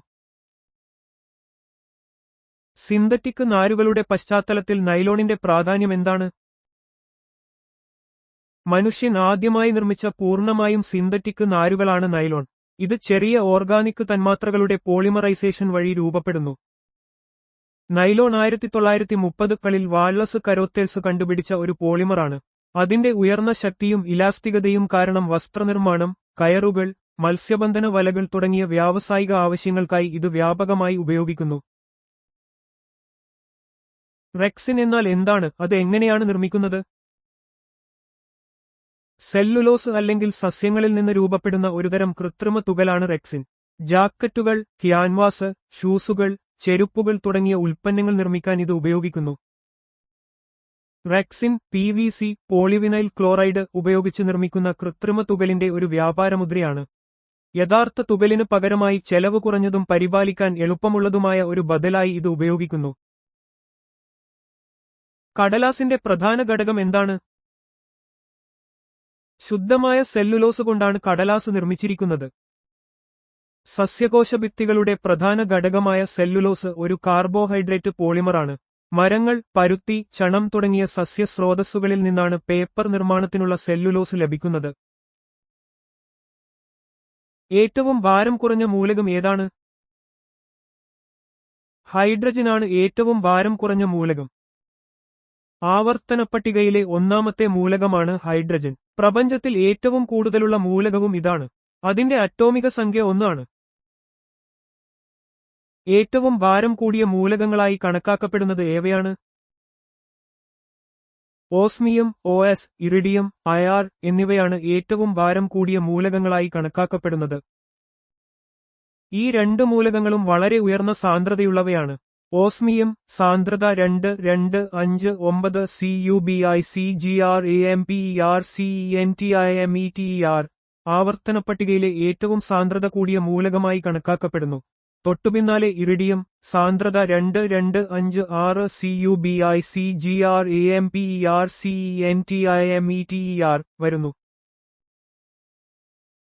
ഭൂവൽക്കത്തിൽ സ്വാഭാവികമായി കാണപ്പെടുന്ന ഏറ്റവും അപൂർവമായ മൂലകം ഏതാണ്? അസ്റ്റാഡിൻ ആണ് ഭൂവൽക്കത്തിൽ കാണുന്ന ഏറ്റവും അപൂർവമായ മൂലകം. അസ്റ്റാഡിൻ ഒരു റേഡിയോ ആക്റ്റീവ് മൂലകമാണ്. ഇതിന് വളരെ കുറഞ്ഞ അർദ്ധായുസ്സാണുള്ളത്. ഭൂവൽക്കത്തിൽ ആകെ 25 ഗ്രാമിൽ താഴെ മാത്രമേ ഇത് ഉള്ളൂ എന്ന് കണക്കാക്കപ്പെടുന്നു. പ്രകൃതിയിൽ കാണപ്പെടുന്ന ഏറ്റവും കാഠിന്യമുള്ള പദാർത്ഥം ഏതാണ്? വജ്രമാണ് പ്രകൃതിയിൽ കാണപ്പെടുന്ന ഏറ്റവും കാഠിന്യമുള്ള പദാർത്ഥം. കാർബണിന്റെ ഒരു അലോറോപ്പാണ് വജ്രം. അതിന്റെ പ്രത്യേക ക്രിസ്റ്റൽ ഘടനയാണ് ഈ അസാധാരണമായ കാഠിന്യത്തിന് കാരണം. ആഭരണങ്ങളിലും വ്യാവസായിക കട്ടിംഗ് ടൂളുകളിലും ഇത് ഉപയോഗിക്കുന്നു. ഭൂമിയുടെ അന്തരീക്ഷത്തിൽ ഏറ്റവും കൂടുതൽ കാണപ്പെടുന്ന മൂലകം ഏതാണ്? ഏകദേശം 78% വരുന്ന നൈട്രജൻ ആണ് അന്തരീക്ഷത്തിൽ ഏറ്റവും കൂടുതൽ കാണപ്പെടുന്ന മൂലകം. നൈട്രജൻ ഭൂമിയുടെ അന്തരീക്ഷത്തിലെ പ്രധാന ഘടകമാണ്. ഇത് ജീവജാലങ്ങൾക്ക് അത്യന്താപേക്ഷിതമായ ഒരു മൂലകമാണ്. പ്രോട്ടീനുകൾ, ന്യൂക്ലിയിക് ആസിഡുകൾ തുടങ്ങിയവയുടെ നിർമ്മാണത്തിൽ ഇതിന് പ്രധാന പങ്കുണ്ട്. സാധാരണ താപനിലയിലും മർദ്ദത്തിലും ദ്രാവകാവസ്ഥയിൽ കാണപ്പെടുന്ന അലോഹം ഏതാണ്? ബ്രോമിൻ ആണ് സാധാരണ താപനിലയിലും മർദ്ദത്തിലും ദ്രാവകാവസ്ഥയിൽ കാണപ്പെടുന്ന ഏക അലോഹം. ആവർത്തന പട്ടികയിലെ 17ാം ഗ്രൂപ്പിൽ ഹാലോജനുകൾ ഉൾപ്പെടുന്ന ഒരു മൂലകമാണ് ബ്രോമിൻ. ഇതിന് ചുവപ്പ് കലർന്ന തവിട്ടുനിറവും ശക്തമായ ഗന്ധവുമുണ്ട്. ഫോട്ടോ കെമിക്കൽ പ്രിന്റിംഗ്, തീയണയ്ക്കുന്ന പദാർത്ഥങ്ങൾ എന്നിവയിൽ ഇത് ഉപയോഗിക്കുന്നു. ഏറ്റവും ഉയർന്ന വൈദ്യുത ചാലകയുള്ള ലോഹം ഏതാണ്?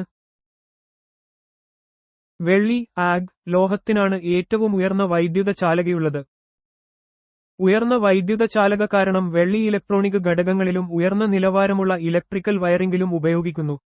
ചെമ്പ് വ്യാപകമായി ഉപയോഗിക്കപ്പെടുന്ന ഒരു ചാലകമാണെങ്കിലും വെള്ളിക്കാണ് ഏറ്റവും മികച്ച ചാലക.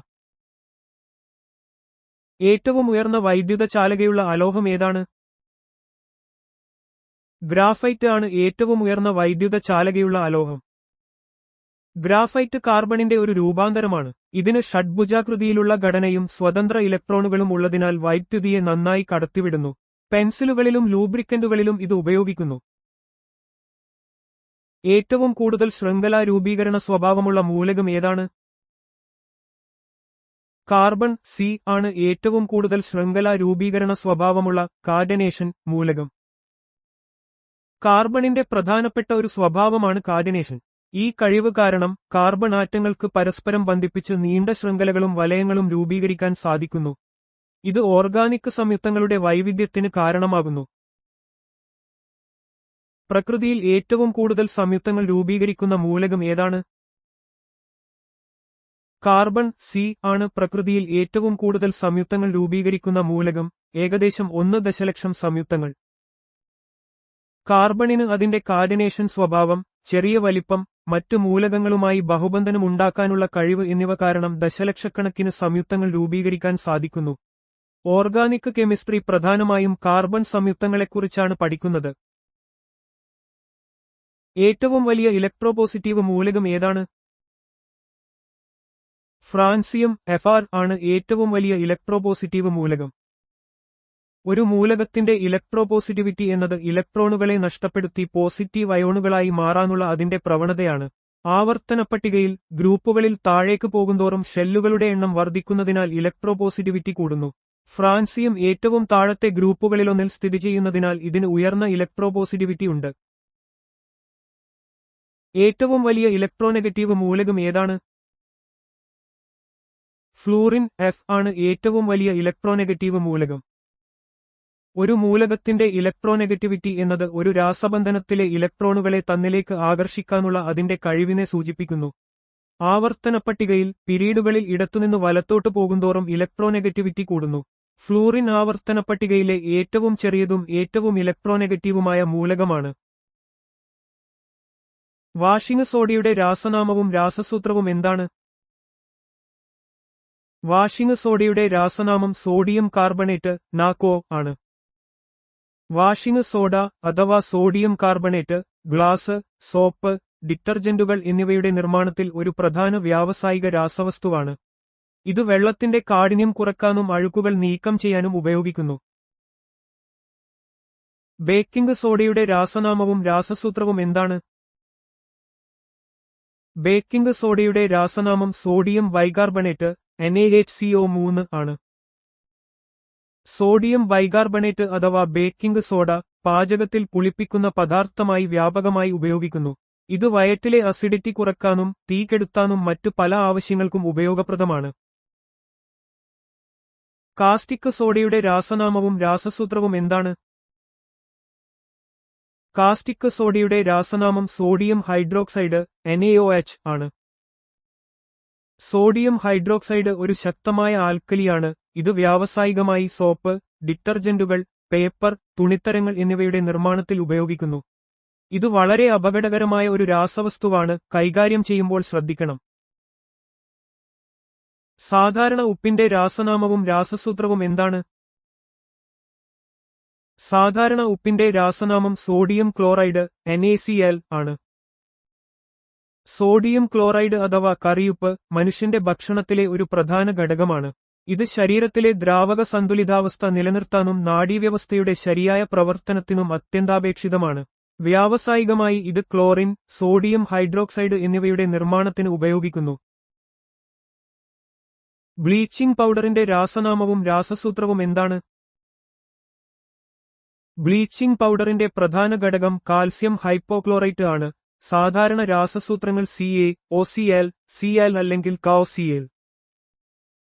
ബ്ലീച്ചിംഗ് പൗഡർ ഒരു ഓക്സീകരണ ഏജന്റായി പ്രവർത്തിക്കുന്നു. ഇത് അണുനാശിനിയായും ബ്ലീച്ചിംഗ് ഏജന്റായും ഉപയോഗിക്കുന്നു. ഇത് വെള്ളം ശുദ്ധീകരിക്കാനും തുണിത്തരങ്ങൾ വെളുപ്പിക്കാനും ശുചിത്വ ആവശ്യങ്ങൾക്കും വ്യാപകമായി ഉപയോഗിക്കപ്പെടുന്നു. ആലം എന്നതിന്റെ രാസനാമവും രാസസൂത്രവും എന്താണ്?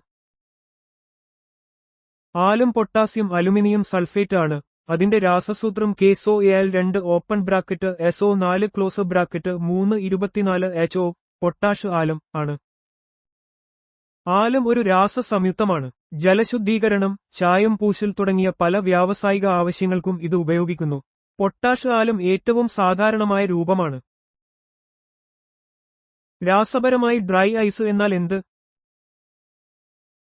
ഡ്രൈ ഐസ് കര കാർബൺ ഡൈ ഓക്സൈഡ് CO2 ആണ്. കാർബൺ ഡൈ ഓക്സൈഡിന്റെ കരാവസ്ഥയാണ് ഡ്രൈ ഐസ്. സാധാരണ ഊഷ്മാവിൽ ഇത് നേരിട്ട് വാതകമായി മാറുന്നു. സബ്ലിമേഷൻ, അതിനാൽ ദ്രാവക രൂപത്തിൽ കാണപ്പെടാത്തതുകൊണ്ടാണ് ഇതിന് ഡ്രൈ ഐസ് എന്ന് പേര് വന്നത്. മാർഷ് ഗ്യാസ് അല്ലെങ്കിൽ ഗോബർ ഗ്യാസ് എന്നതിന്റെ രാസനാമവും രാസസൂത്രവും എന്താണ്? മാർഷ് ഗ്യാസ്, ഗോബർ ഗ്യാസ് അല്ലെങ്കിൽ ബയോഗ്യാസ് എന്നും അറിയപ്പെടുന്നു. മീഥെയ്ൻ ആണ്. അതിന്റെ രാസസൂത്രം CH ആണ്. ചതുപ്പുനിലങ്ങളിൽ ജൈവവസ്തുക്കൾ അഴുകുമ്പോൾ മീഥെയ്ൻ വാതകമുണ്ടാകുന്നു. അതിനാൽ ഇതിനെ മാർഷ് ഗ്യാസ് എന്ന് വിളിക്കുന്നു. ജൈവവസ്തുക്കളിൽ നിന്ന് ഉത്പാദിപ്പിക്കുന്നതിനാൽ ഗോബർ ഗ്യാസ് എന്നും ഇത് അറിയപ്പെടുന്നു. ഒരു പ്രധാന ഹരിതഗൃഹ വാതകവും ഇന്ധനവുമാണ് മീഥേൻ. അയേൺ പൈറൈറ്റിന്റെ സാധാരണ പേരെന്താണ്? അയേൺ പൈറൈറ്റ് സാധാരണയായി ഫൂൾസ് ഗോൾഡ്, വിഡ്ഢികളുടെ സ്വർണം എന്ന് അറിയപ്പെടുന്നു. അതിന്റെ രാസസൂത്രം ഫേസ് ആണ്. സ്വർണത്തിന് സമാനമായ തിളക്കവും നിറവും ഉള്ളതിനാൽ അയേൺ പൈറൈറ്റ്, ഫൂൾസ് ഗോൾഡ് എന്നറിയപ്പെടുന്നു. ഇരുമ്പിന്റെയും സൾഫറിന്റെയും സംയുക്തമാണിത്. വ്യാവസായികമായി സൾഫ്യൂറിക് ആസിഡ് നിർമ്മിക്കാൻ ഇത് ഉപയോഗിക്കുന്നു. ജിപ്സത്തിന്റെ രാസനാമവും രാസസൂത്രവും എന്താണ്? ജിപ്സം കാൽസ്യം സൾഫേറ്റ് ഡൈഹൈഡ്രേറ്റ് ആണ്. അതിന്റെ രാസസൂത്രം CaSO4 ആണ്. പ്ലാസ്റ്റർ ഓഫ് പാരീസ് നിർമ്മിക്കുന്നതിനുള്ള പ്രധാന അസംസ്കൃത വസ്തുവാണ് ജിപ്സം. ഇത് ഒരു മിനറലാണ്. സിമന്റ് വ്യവസായത്തിലും വളങ്ങളായും ഇത് ഉപയോഗിക്കുന്നു. ജലാംശമുള്ള ഒരു കാൽസ്യം സൾഫേറ്റ് ആണിത്. ചോക്കിന്റെ രാസനാമവും രാസസൂത്രവും എന്താണ്? ചോക്ക് കാൽസ്യം കാർബണേറ്റ് ആണ്. അതിന്റെ രാസസൂത്രം CaCO3 ആണ്. ചോക്ക് എന്നത് കാൽസ്യം കാർബണേറ്റിന്റെ ഒരു രൂപമാണ്. ഇത് ചുണ്ണാമ്പുകല്ല്, മാർബിൾ, മുത്ത് എന്നിവയിലും കാണപ്പെടുന്നു. കടൽജീവികളുടെ കവചങ്ങളിൽ നിന്ന് രൂപപ്പെടുന്ന ഒരു അവസാദശിലയാണിത്. വിദ്യാഭ്യാസരംഗത്തും വ്യാവസായികമായും ഇത് ഉപയോഗിക്കുന്നു. ഗ്രീൻ വിട്രിയോളിന്റെ രാസനാമവും രാസസൂത്രവും എന്താണ്? ഗ്രീൻ വിട്രിയോൾ ഫെറസ് സൾഫേറ്റ് ഹെപ്റ്റാഹൈഡ്രേറ്റ് ആണ്. അതിന്റെ രാസസൂത്രം FeSO4 ആണ്. ഗ്രീൻ വിട്രിയോൾ, ഫെറസ് സൾഫേറ്റ് ഹെപ്റ്റാഹൈഡ്രേറ്റ് വെള്ളത്തിൽ ലയിക്കുന്ന ഒരു അയോണിക് സംയുക്തമാണ്.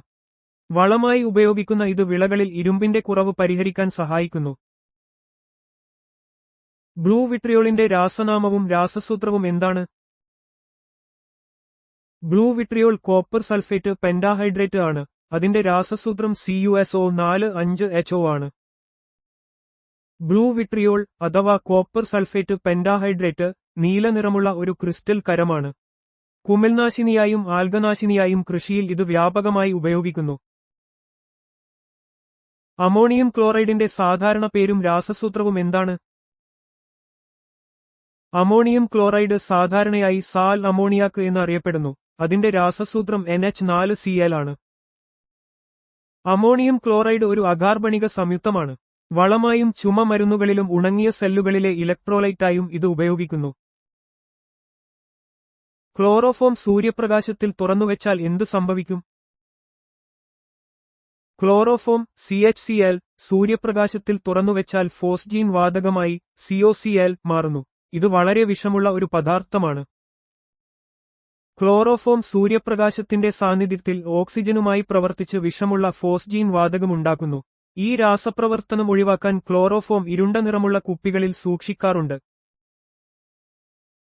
പാൽപ്പാട നീക്കം ചെയ്ത ശേഷം പാലിന്റെ സാന്ദ്രതയ്ക്ക് എന്ത് സംഭവിക്കുന്നു? പാൽപ്പാട നീക്കം ചെയ്യുമ്പോൾ പാലിന്റെ സാന്ദ്രത കൂടുന്നു. പാൽപ്പാടയിൽ കൊഴുപ്പ് അടങ്ങിയിരിക്കുന്നതിനാൽ അതിന് പാലിനേക്കാൾ സാന്ദ്രത കുറവാണ്. പാൽപ്പാട നീക്കം ചെയ്യുമ്പോൾ കൊഴുപ്പിന്റെ അംശം കുറയുകയും ശേഷിക്കുന്ന പാലിന്റെ സാന്ദ്രത വർദ്ധിക്കുകയും ചെയ്യുന്നു. നൈട്രസ് ഓക്സൈഡിന്റെ സാധാരണ പേരെന്ത്? നൈട്രസ് ഓക്സൈഡ് NO സാധാരണയായി ലാഫിംഗ് ഗ്യാസ്, ചിരിപ്പിക്കുന്ന വാതകം എന്നറിയപ്പെടുന്നു. നൈട്രസ് ഓക്സൈഡ് NO എന്ന രാസനാമത്തിൽ അറിയപ്പെടുന്നു. ഇത് ശസ്ത്രക്രിയയിലും ദന്തചികിത്സയിലും അനസ്തേഷ്യയായി ഉപയോഗിക്കുന്ന ഒരു നിറമില്ലാത്ത വാതകമാണ്. ഇത് ശ്വസിക്കുമ്പോൾ ചെറിയൊരു ഉന്മേഷമുണ്ടാക്കുന്നതുകൊണ്ടാണ് ചിരിപ്പിക്കുന്ന വാതകം എന്ന പേര് ലഭിച്ചത്. കമ്പ്യൂട്ടർ ചിപ്പുകളിൽ സിലിക്കണിന് പുറമെ അതിന്റെ പ്രത്യേക ഗുണങ്ങൾ കാരണം ഉപയോഗിക്കുന്ന ഒരു പദാർത്ഥം ഏതാണ്? സിലിക്കൺ ചിപ്പുകളാണ് സാധാരണയായി ഉപയോഗിച്ചിരുന്നതെങ്കിലും ഗാലിയം ആർസെനൈഡ് ഗാസ് കമ്പ്യൂട്ടർ ചിപ്പുകളിൽ, പ്രത്യേകിച്ച് ഉയർന്ന ഫ്രീക്വൻസി ആപ്ലിക്കേഷനുകളിൽ ഉപയോഗിക്കുന്നു. ഗാലിയം ആർസെനൈഡ് ഗാസ് സിലിക്കണിനേക്കാൾ വേഗത്തിൽ ഇലക്ട്രോണുകളെ ചലിപ്പിക്കാൻ സഹായിക്കുന്നു. ഇത് ഉയർന്ന ഫ്രീക്വൻസി റേഡിയോ ഫ്രീക്വൻസി RF ഉപകരണങ്ങളിലും ലേസർ ഡയോഡുകളിലും ഫോട്ടോവോൾട്ടായിക് സെല്ലുകളിലും ഉപയോഗിക്കുന്നു. മീഥേനിനെ എന്തുകൊണ്ടാണ് ചതുപ്പുവാതകം മാസ് ഗ്യാസ് എന്ന് വിളിക്കുന്നത്? മീഥേൻ CH സാധാരണയായി ചതുപ്പുനിലങ്ങളിൽ ജൈവവസ്തുക്കളുടെ ഓക്സിജൻ രഹിത വിഘടനത്തിലൂടെ ഉത്പാദിപ്പിക്കപ്പെടുന്നതിനാലാണ് ഇതിനെ ചതുപ്പുവാതകം എന്ന് വിളിക്കുന്നത്. ജൈവവസ്തുക്കൾ ഓക്സിജൻ ലഭ്യമല്ലാത്ത സാഹചര്യങ്ങളിൽ വിഘടിക്കുമ്പോൾ മീഥേൻ വാതകം പുറത്തുവിടുന്നു. ചതുപ്പുനിലങ്ങളിലും നെൽവയലുകളിലുമൊക്കെ ഈ പ്രക്രിയ സാധാരണമാണ്. ഇതൊരു ഹരിതഗൃഹ വാതകമാണ്. ഗോബർ ഗ്യാസിന്റെ ബയോഗ്യാസ് പ്രധാന ഘടകം ഏതാണ്? അത് എങ്ങനെയാണ് ഉത്പാദിപ്പിക്കപ്പെടുന്നത്? ഗോബർ ഗ്യാസിന്റെ ബയോഗ്യാസ് പ്രധാന ഘടകം മീഥേൻ ആണ്. വനങ്ങളിലെ ഇലകളോ മൃഗങ്ങളുടെ ചാണകമോ പോലുള്ള വലിയ അളവിലുള്ള ജൈവവസ്തുക്കൾ അഴുകുന്നതിലൂടെയാണ് ഇത് ഉത്പാദിപ്പിക്കപ്പെടുന്നത്. ബയോഗ്യാസ് എന്നത് ജൈവവസ്തുക്കളുടെ ഓക്സിജൻ രഹിത വിഘടനത്തിലൂടെ ഉണ്ടാകുന്ന വാതകങ്ങളുടെ ഒരു മിശ്രിതമാണ്. മീഥേൻ കൂടാതെ carbon dioxide, hydrogen sulphide എന്നിവയും ഇതിൽ അടങ്ങിയിരിക്കാം. ഇത് പാചകത്തിനും വൈദ്യുതി ഉൽപ്പാദനത്തിനും ഉപയോഗിക്കുന്നു. ഡ്രൈ ഐസ് എന്നാൽ എന്ത്? അതിന്റെ സബ്ലിമേഷൻ താപനില എത്രയാണ്? ഡ്രൈ ഐസ് എന്നത് കരരൂപത്തിലുള്ള കാർബൺ ഡൈ ഓക്സൈഡ് CO2 ആണ്. ഇതിന്റെ സബ്ലിമേഷൻ താപനില -78.5 ഡിഗ്രി സെൽഷ്യസ് ആണ്. ഡ്രൈ ഐസ് എന്നത് കരരൂപത്തിലുള്ള കാർബൺ ഡൈ ഓക്സൈഡാണ്. ഇത് സാധാരണ താപനിലയിൽ നേരിട്ട് വാതകമായി മാറുന്നു. സബ്ലിമേഷൻ തണുപ്പിക്കുന്നതിനും ഭക്ഷണ സാധനങ്ങൾ കേടുകൂടാതെ സൂക്ഷിക്കുന്നതിനും നാടകങ്ങളിലും സിനിമകളിലും പുകമഞ്ഞ് ഉണ്ടാക്കുന്നതിനും ഇത് ഉപയോഗിക്കുന്നു. മെഥൈൽ ഐസോസയനേറ്റ് പ്രധാനമായും എന്തിനാണ് ഉപയോഗിക്കുന്നത്? CHNCO എന്ന രാസസൂത്രമുള്ള മെഥൈൽ ഐസോസയനേറ്റ് പ്രധാനമായും കീടനാശിനികളുടെ നിർമ്മാണത്തിനാണ് ഉപയോഗിക്കുന്നത്. മെഥൈൽ ഐസോസയനേറ്റ് ഒരു അതീവ വിഷമുള്ള രാസവസ്തുവാണ്.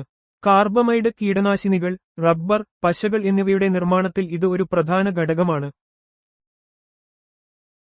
1984 ഭോപ്പാൽ വാതക ദുരന്തത്തിൽ ചോർന്ന വാതകം ഏതാണ്? 1984 ഭോപ്പാൽ വാതക ദുരന്തത്തിൽ യൂണിയൻ കാർബൈഡ് ഫാക്ടറിയിൽ നിന്ന് ചോർന്ന വാതകം മെഥൈൽ ഐസോസയനേറ്റ് ആണ്. 1984 ഡിസംബർ 2-3 തീയതികളിൽ നടന്ന ഭോപ്പാൽ വാതക ദുരന്തം ലോകത്തിലെ ഏറ്റവും വലിയ വ്യാവസായിക ദുരന്തങ്ങളിലൊന്നാണ്. മെഥൈൽ ഐസോസയനേറ്റ് ചോർച്ച കാരണം ആയിരക്കണക്കിന് ആളുകൾക്ക് ജീവൻ നഷ്ടപ്പെടുകയും ലക്ഷക്കണക്കിന് ആളുകൾക്ക് ആരോഗ്യ പ്രശ്നങ്ങൾ ഉണ്ടാകുകയും ചെയ്തു. പഴങ്ങൾ പഴുപ്പിക്കാൻ ഉപയോഗിക്കുന്ന വാതകം ഏതാണ്? എഥിലീൻ വാതകമാണ് പഴങ്ങൾ പഴുപ്പിക്കാൻ ഉപയോഗിക്കുന്നത്. എഥിലീൻ C2H4 ഒരു പ്രകൃതിദത്ത സസ്യ ഹോർമോണാണ്. ഇത് പഴങ്ങൾ പഴുക്കുന്ന പ്രക്രിയയെ ത്വരിതപ്പെടുത്തുന്നു. വ്യാവസായികമായി കാർബൈഡ് ഉപയോഗിച്ചും എഥിലീൻ ഉത്പാദിപ്പിക്കാം. ഇത് കൃത്രിമമായി പഴങ്ങൾ പഴുപ്പിക്കാൻ ഉപയോഗിക്കുന്നു. ഓർത്തോഗ്ലേസിന്റെ ജലവിഘടനത്തിലൂടെ രൂപം കൊള്ളുന്ന ധാതു ഏതാണ്? ഓർത്തോഗ്ലേസിന്റെ ജലവിഘടനത്തിന്റെ ഫലമായി രൂപം കൊള്ളുന്ന ഉൽപ്പന്നം കയോലിനൈറ്റ് ആണ്. ഓർത്തോഗ്ലേസ് എന്നത് ഒരു ഫെൽഡ്സ്പാർ ധാതുവാണ്. ഇത് ജലവുമായി പ്രതിപ്രവർത്തിക്കുമ്പോൾ ജലവിഘടനം കയോലിനൈറ്റ് എന്ന കളിമൺ ധാതുവായി മാറുന്നു. കയോലിനൈറ്റ് സെറാമിക്സ്, പേപ്പർ വ്യവസായം, സൗന്ദര്യവർദ്ധക വസ്തുക്കൾ എന്നിവയിൽ വ്യാപകമായി ഉപയോഗിക്കുന്നു. മെർക്കുറി ക്ലോറൈഡിന്റെ സാധാരണ പേരും അതിന്റെ ഉപയോഗങ്ങളും എന്തൊക്കെയാണ്? മെർക്കുറി ക്ലോറൈഡിന്റെ സാധാരണ പേര് കാലോമൽ എന്നാണ്. ഇത് ഒരു ലബോറട്ടറി റിയേജന്റായും ഡ്രൈ ബാറ്ററികളിൽ ഡീപോളറൈസറായും ഉപയോഗിക്കുന്നു. മെർക്കുറി ക്ലോറൈഡ് അഥവാ കാലോമൽ Hg2Cl2 ഒരു രാസ സംയുക്തമാണ്. ഇതിന് ലാറ്റക്സ് പോലെയുള്ള മണമില്ലാത്ത വെളുത്ത നിറത്തിലുള്ള പൊടിയാണ്. ലാബ് ആവശ്യങ്ങൾക്കും ചില വൈദ്യുത സെല്ലുകളിലും ഇതിന് പ്രാധാന്യമുണ്ട്. അരിമണികളിൽ കാണുന്ന പ്രോട്ടീൻ ഏതാണ്? അരിമണികളിൽ ഒറൈസെനിൻ എന്ന പ്രോട്ടീൻ അടങ്ങിയിരിക്കുന്നു. ഒറൈസെനിൻ അരിയിൽ കാണുന്ന പ്രധാനപ്പെട്ട ഒരു പ്രോട്ടീനാണ്. സസ്യ പ്രോട്ടീനുകളിൽ ഉൾപ്പെടുന്ന ഇത് അരിയുടെ പോഷകഗുണങ്ങളിൽ പ്രധാന പങ്ക് വഹിക്കുന്നു. ഇത് ഗ്ലൂട്ടൻ രഹിത പ്രോട്ടീനാണ്. കടുക് എണ്ണയിൽ കാണുന്ന പ്രത്യേക ഫാറ്റി ആസിഡ് ഏതാണ്? കടുക് എണ്ണയിൽ എറുസിക് ആസിഡ് കാണപ്പെടുന്നു.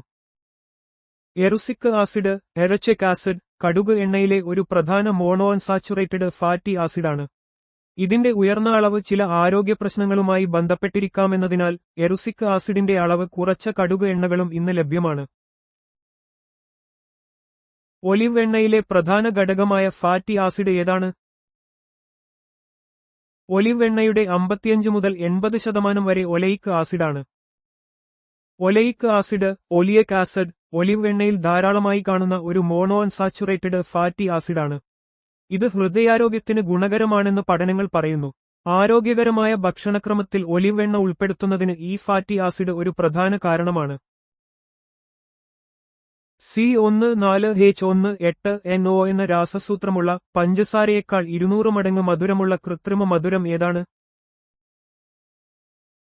C14H18NO എന്ന രാസസൂത്രമുള്ള അസ്പാർട്ടേം പഞ്ചസാരയേക്കാൾ 200 മടങ്ങ് മധുരമുള്ള ഒരു കൃത്രിമ മധുരമാണ്. അസ്പാർട്ടേം ഒരു ഡൈപെപ്റ്റൈഡ് മെഥൈൽ എസ്റ്റർ ആണ്. ഡയറ്റ് പാനീയങ്ങളിലും മധുരം കുറഞ്ഞ ഭക്ഷണങ്ങളിലും ഇത് വ്യാപകമായി ഉപയോഗിക്കുന്നു. കുറഞ്ഞ കലോറിയിൽ കൂടുതൽ മധുരം നൽകുന്നതിനാൽ ഇത് പ്രമേഹ രോഗികൾക്കും ശരീരഭാരം നിയന്ത്രിക്കുന്നവർക്കും പ്രയോജനകരമാണ്. സുഗന്ധവ്യഞ്ജനമായും ഭക്ഷണത്തിന് നിറം നൽകാനും പരമ്പരാഗത ഔഷധമായും ഉപയോഗിക്കുന്ന പ്രകൃതിദത്തമായ രാസസംയുക്തം ഏതാണ്? കുർക്കുമിൻ എന്ന പ്രകൃതിദത്തമായ രാസസംയുക്തം സുഗന്ധവ്യഞ്ജനമായും ഭക്ഷണത്തിന് നിറം നൽകാനും പരമ്പരാഗത ഔഷധമായും ഉപയോഗിക്കുന്നു. കർക്യൂമൻ മഞ്ഞളിൽ അടങ്ങിയിരിക്കുന്ന പ്രധാനപ്പെട്ട സജീവ ഘടകമാണ്. ഇതിന് ആന്റി ഇൻഫ്ലമേറ്ററി, ആന്റിഓക്സിഡന്റ് ഗുണങ്ങളുണ്ടെന്ന് പഠനങ്ങൾ പറയുന്നു. മഞ്ഞളിന് അതിന്റെ തനതായ നിറവും പല ഔഷധഗുണങ്ങളും നൽകുന്നത് കുർക്കുമിനാണ്. ബ്യൂട്ടിലേറ്റഡ് ഹൈഡ്രോക്സേനിസോൾ എന്ന രാസസംയുക്തത്തിന്റെ ഭക്ഷണ പദാർത്ഥങ്ങളിലെ പ്രധാന ഉപയോഗം എന്താണ്? ബ്യൂട്ടിലേറ്റഡ് ഹൈഡ്രോക്സേനിസോൾ പ്രധാനമായും ആന്റിഓക്സിഡന്റായി ഉപയോഗിക്കുന്നു. ഇത് വെണ്ണ, മാംസം, ധാന്യങ്ങൾ, ബേക്ക് ചെയ്ത സാധനങ്ങൾ തുടങ്ങിയ കൊഴുപ്പടങ്ങിയ ഭക്ഷണങ്ങളിൽ ഓക്സീകരണം തടയുന്നു.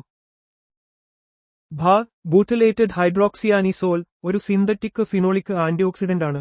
ഇത് ഭക്ഷണത്തിലെ കൊഴുപ്പുകളുടെ ഓക്സീകരണം തടഞ്ഞ് അവ കേടാകുന്നത്, പുളിക്കുന്നത്, വൈകിപ്പിക്കുന്നു. ഭക്ഷണ പദാർത്ഥങ്ങളുടെ സംഭരണ കാലയളവ് വർദ്ധിപ്പിക്കുന്നതിൽ ഒരു പ്രധാന പങ്ക് വഹിക്കുന്നു. ഹീറ്ററിന്റെ കോയിൽ നിർമ്മിക്കാൻ ഏത് ലോഹസങ്കരമാണ് ഉപയോഗിക്കുന്നത്? ഹീറ്ററിന്റെ കോയിൽ നിർമ്മിക്കാൻ നിക്രോം ലോഹസങ്കരം ഉപയോഗിക്കുന്നു. നിക്രോം എന്നത് നിക്കൽ, ക്രോമിയം എന്നിവ ചേർന്ന ഒരു ലോഹസങ്കരമാണ്. ഇതിന് ഉയർന്ന പ്രതിരോധശേഷിയും റെസിസ്റ്റിവിറ്റി, ഉയർന്ന ദ്രവണാങ്കവും മെൽറ്റിംഗ് പോയിന്റ്, ഓക്സീകരണത്തെ പ്രതിരോധിക്കാനുള്ള ശേഷിയുമുണ്ട്. ഈ ഗുണങ്ങളാണ് ഹീറ്ററുകൾ, ടോസ്റ്ററുകൾ തുടങ്ങിയ ഇലക്ട്രിക്കൽ ഹീറ്റിംഗ് ഉപകരണങ്ങളിൽ ഇത് ഉപയോഗിക്കാൻ കാരണം. ആസിഡുകൾ സൂക്ഷിക്കാൻ ഉപയോഗിക്കുന്ന പാത്രങ്ങൾ നിർമ്മിക്കാൻ ഏത് ലോഹസങ്കരമാണ് ഉപയോഗിക്കുന്നത്?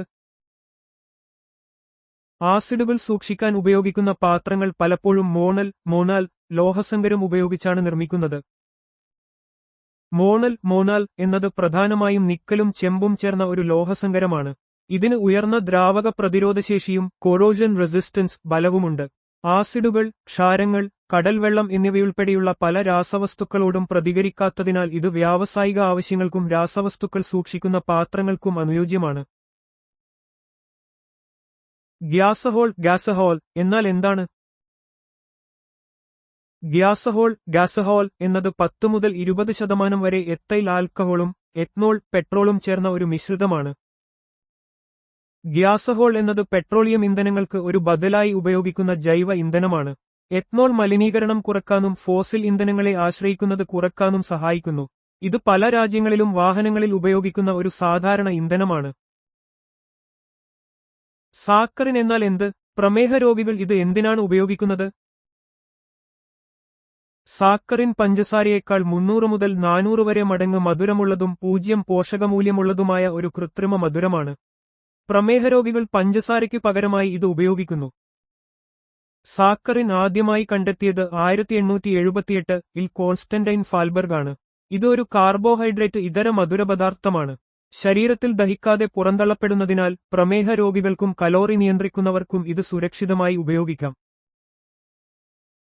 എക്സ്റേ ഉപയോഗിച്ച് ആമാശയത്തിന്റെ ചിത്രമെടുക്കുമ്പോൾ രോഗികൾക്ക് ബേരിയം സൾഫേറ്റ് ലായനി നൽകുന്നത് എന്തുകൊണ്ട്? ബേരിയം സൾഫേറ്റ് ലായനി എക്സ്റേകളെ കടത്തിവിടാത്തതിനാൽ ദഹനനാളിയെ വ്യക്തമായി കാണാൻ സാധിക്കുന്നു. അതിനാൽ ആമാശയം പരിശോധിക്കുന്നതിനായി രോഗികൾക്ക് ഇത് നൽകുന്നു. ബേരിയം സൾഫേറ്റ് ഒരു റേഡിയോ ഒപേക്ക് സംയുക്തമാണ്. എക്സ്റേകളെ പ്രതിരോധിക്കുന്നതിനാൽ ശരീരത്തിനുള്ളിലെ മൃദുകലകൾ എക്സ്റേ ചിത്രങ്ങളിൽ വ്യക്തമായി കാണാൻ ഇത് സഹായിക്കുന്നു. ഇത് ദഹനവ്യവസ്ഥയുടെ തകരാറുകൾ കണ്ടെത്താൻ സഹായിക്കുന്ന ഒരു പ്രധാന ഡയഗ്നോസ്റ്റിക് ടൂളാണ്. നൈട്രോഗ്ലിസറിൻ കണ്ടെത്തിയത് ആര്? അദ്ദേഹത്തിന്റെ പേരുമായി ബന്ധപ്പെട്ട മറ്റൊരു പ്രധാന പാരമ്പര്യം എന്താണ്? നൈട്രോഗ്ലിസറിൻ കണ്ടെത്തിയത് ആൽഫ്രഡ് നോബലാണ്. അദ്ദേഹത്തിന്റെ പേരിലാണ് നോബൽ സമ്മാനം അറിയപ്പെടുന്നത്. സ്വീഡിഷ് രസതന്ത്രജ്ഞനും എഞ്ചിനീയറുമായ ആൽഫ്രഡ് നോബൽ 1847-ൽ നൈട്രോഗ്ലിസറിൻ കണ്ടെത്തി. പിന്നീട് അദ്ദേഹം ഡൈനാമിക് വികസിപ്പിച്ചു. മനുഷ്യരാശിയുടെ ക്ഷേമത്തിനായി പ്രവർത്തിക്കുന്നവരെ ആദരിക്കാൻ 1895-ൽ അദ്ദേഹം നോബൽ സമ്മാനം ഏർപ്പെടുത്തി. പാലിലും പനീർ പോലുള്ള പാൽ ഉൽപ്പന്നങ്ങളിലും കാണപ്പെടുന്ന പ്രധാന പ്രോട്ടീൻ ഏതാണ്? കസീനാണ് പാലിലും പനീർ പോലുള്ള പാൽ ഉൽപ്പന്നങ്ങളിലും കാണപ്പെടുന്ന പ്രധാന പ്രോട്ടീൻ. കസീൻ പാലിലെ പ്രധാന പ്രോട്ടീൻ ഘടകമാണ്. ഇത് കാൽസ്യം, ഫോസ്ഫറസ് എന്നിവയെ ശരീരത്തിലേക്ക് എത്തിക്കാൻ സഹായിക്കുന്നു. പനീർ നിർമ്മിക്കുമ്പോൾ പാൽ കട്ടപിടിക്കുമ്പോൾ കസീൻ വേർതിരിയുകയും കട്ടിയുള്ള രൂപം നൽകുകയും ചെയ്യുന്നു. ജവഹർലാൽ നെഹ്റു ഭരണഘടനാ അസംബ്ലിയിൽ ലക്ഷ്യപ്രമേയം ഒബ്ജക്റ്റീവ് റെസല്യൂഷൻ അവതരിപ്പിച്ചത് എപ്പോഴാണ്? 1946 ഡിസംബർ 13-ന്. 1946 ഡിസംബർ 13-നാണ് ജവഹർലാൽ നെഹ്റു ഭരണഘടനാ അസംബ്ലിയിൽ ലക്ഷ്യപ്രമേയം അവതരിപ്പിച്ചത്. ഈ പ്രമേയം സ്വതന്ത്ര ഇന്ത്യയുടെ ഭരണഘടനയുടെ അടിസ്ഥാന തത്വങ്ങളെയും ലക്ഷ്യങ്ങളെയും കുറിച്ചുള്ള ഒരു കാഴ്ചപ്പാടായിരുന്നു. പിന്നീട് ഈ ലക്ഷ്യപ്രമേയം ഇന്ത്യൻ ഭരണഘടനയുടെ ആമുഖമായി പ്രിയാമ്പിൾ രൂപാന്തരപ്പെട്ടു. ഇന്ത്യൻ ഭരണഘടന രൂപീകരിക്കുന്ന സമയത്ത് ഭരണഘടനാ ഉപദേഷ്ടാവായി നിയമിക്കപ്പെട്ടത് ആരായിരുന്നു? Sir Benegal Narsing Rau, B N. Rau. Indian ഭരണഘടനയുടെ രൂപീകരണത്തിന് ഭരണഘടനാ ഉപദേഷ്ടാവായി നിയമിക്കപ്പെട്ടത് സർ ബേനഗൽ നർസിംഗ് റാവു ആയിരുന്നു. അദ്ദേഹം ഒരു പ്രഗത്ഭനായ നിയമജ്ഞനും നയതന്ത്രജ്ഞനുമായിരുന്നു. ഭരണഘടനയുടെ ആദ്യ കരട് രൂപരേഖ തയ്യാറാക്കുന്നതിൽ ബി.എൻ. റാവുവിന് ഒരു പ്രധാന പങ്കുണ്ടായിരുന്നു. ഇത് ഭരണഘടനാ അസംബ്ലിയുടെ കൂടുതൽ ചർച്ചകൾക്ക് അടിസ്ഥാനമായി. ഇന്ത്യയിൽ ഭരണഘടനാ ദിനം കോൺസ്റ്റിറ്റ്യൂഷൻ ഡേ ആഘോഷിക്കുന്നത് ഏത് തീയതിയിലാണ്? നവംബർ 26. ഇന്ത്യയിൽ ഓരോ വർഷവും നവംബർ 26-നാണ് ഭരണഘടനാ ദിനം അഥവാ സംവിധാൻ ദിവസ് ആഘോഷിക്കുന്നത്. 1949 നവംബർ 26-നാണ് ഇന്ത്യൻ ഭരണഘടനാ അസംബ്ലി ഭരണഘടനയെ അംഗീകരിക്കുകയും സ്വീകരിക്കുകയും ചെയ്തത്.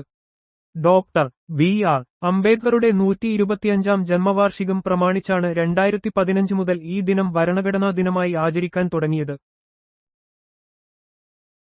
ബി.ആർ. അംബേദ്കർ ഭരണഘടനാ അസംബ്ലിയിലേക്ക് ഏത് മണ്ഡലത്തിൽ നിന്നാണ് തിരഞ്ഞെടുക്കപ്പെട്ടത്? ബോംബെ പ്രസിഡൻസി.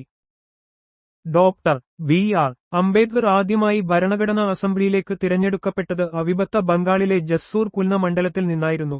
എന്നാൽ വിഭജനത്തിനുശേഷം ഈ മണ്ഡലം പാകിസ്ഥാനിൽ ഉൾപ്പെട്ടപ്പോൾ അദ്ദേഹം രാജിവെച്ചു.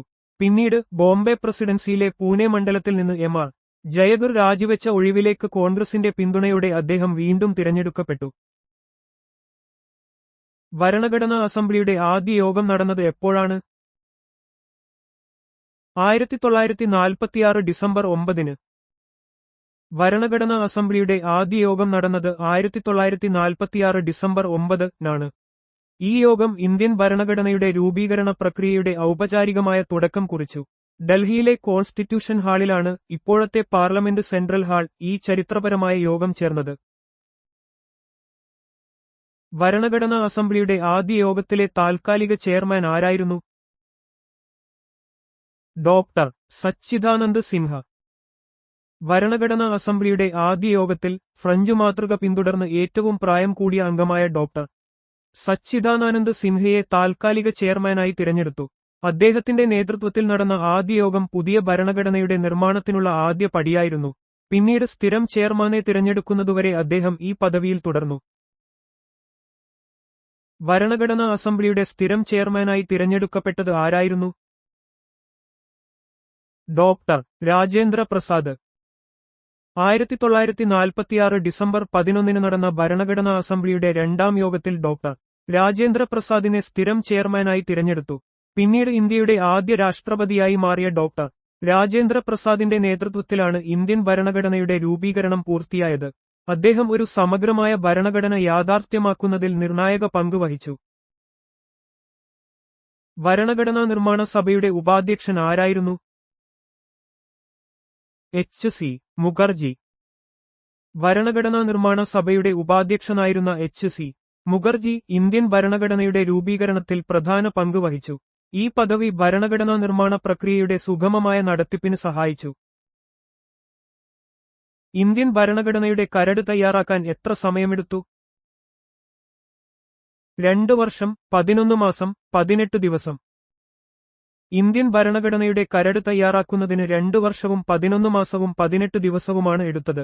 ഈ ദീർഘകാലയളവ് ലോകത്തിലെ ഏറ്റവും വലിയ ലിഖിത ഭരണഘടനകളിലൊന്ന് രൂപപ്പെടുത്തുന്നതിലെ സൂക്ഷ്മതയും സമഗ്രതയും എടുത്തു കാണിക്കുന്നു.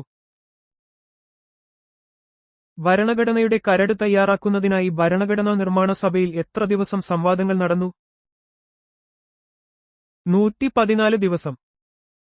ഇന്ത്യൻ ഭരണഘടനയുടെ കരട് തയ്യാറാക്കുന്നതിനായി ഭരണഘടനാ നിർമ്മാണ സഭയിൽ 114 ദിവസത്തോളം സംവാദങ്ങൾ നടന്നു. ഇത് ഭരണഘടനാ ശില്പികൾ വിവിധ വിഷയങ്ങളിൽ നടത്തിയ വിപുലമായ ചർച്ചകളെയും വിശകലനങ്ങളെയും സൂചിപ്പിക്കുന്നു. ഇന്ത്യൻ ഭരണഘടനയുടെ കരട് തയ്യാറാക്കുന്നതിന് ഏകദേശം എത്ര രൂപ ചെലവായി? ഏകദേശം 63,96,729 രൂപ. ഇന്ത്യൻ ഭരണഘടനയുടെ കരട് തയ്യാറാക്കുന്നതിനായി ഏകദേശം 63,96,729 രൂപ ചെലവഴിച്ചു. ഒരു രാജ്യത്തിന്റെ ഭാവി നിർണയിക്കുന്ന സുപ്രധാനമായ ഈ പ്രക്രിയയ്ക്ക് ആവശ്യമായ വിഭവങ്ങളും സമയവും ഇതിലൂടെ വ്യക്തമാകുന്നു. ഭരണഘടനാ നിർമ്മാണ സഭയിൽ ഇന്ത്യൻ ഭരണഘടന എത്ര തവണ വായനയ്ക്ക് വിധേയമാക്കി? 3 വായനകൾ. ഇന്ത്യൻ ഭരണഘടന ഭരണഘടനാ നിർമ്മാണ സഭയിൽ 3 തവണ വായനയ്ക്ക് വിധേയമാക്കി. ഇത് ഭരണഘടനയുടെ ഓരോ വ്യവസ്ഥയും സൂക്ഷ്മമായി പരിശോധിക്കാനും തിരുത്തലുകൾ വരുത്താനും അംഗങ്ങൾക്ക് അവസരം നൽകി, അതുവഴി സമഗ്രമായ ഒരു രേഖ ഉറപ്പാക്കി. ഇന്ത്യൻ ഭരണഘടന ഭരണഘടനാ നിർമ്മാണ സഭ അംഗീകരിച്ചത് ഏത് തീയതിയിലാണ്? 1949 നവംബർ 26. 1949 നവംബർ 26-നാണ് ഇന്ത്യൻ ഭരണഘടന ഭരണഘടനാ നിർമ്മാണ സഭ അംഗീകരിച്ചത്.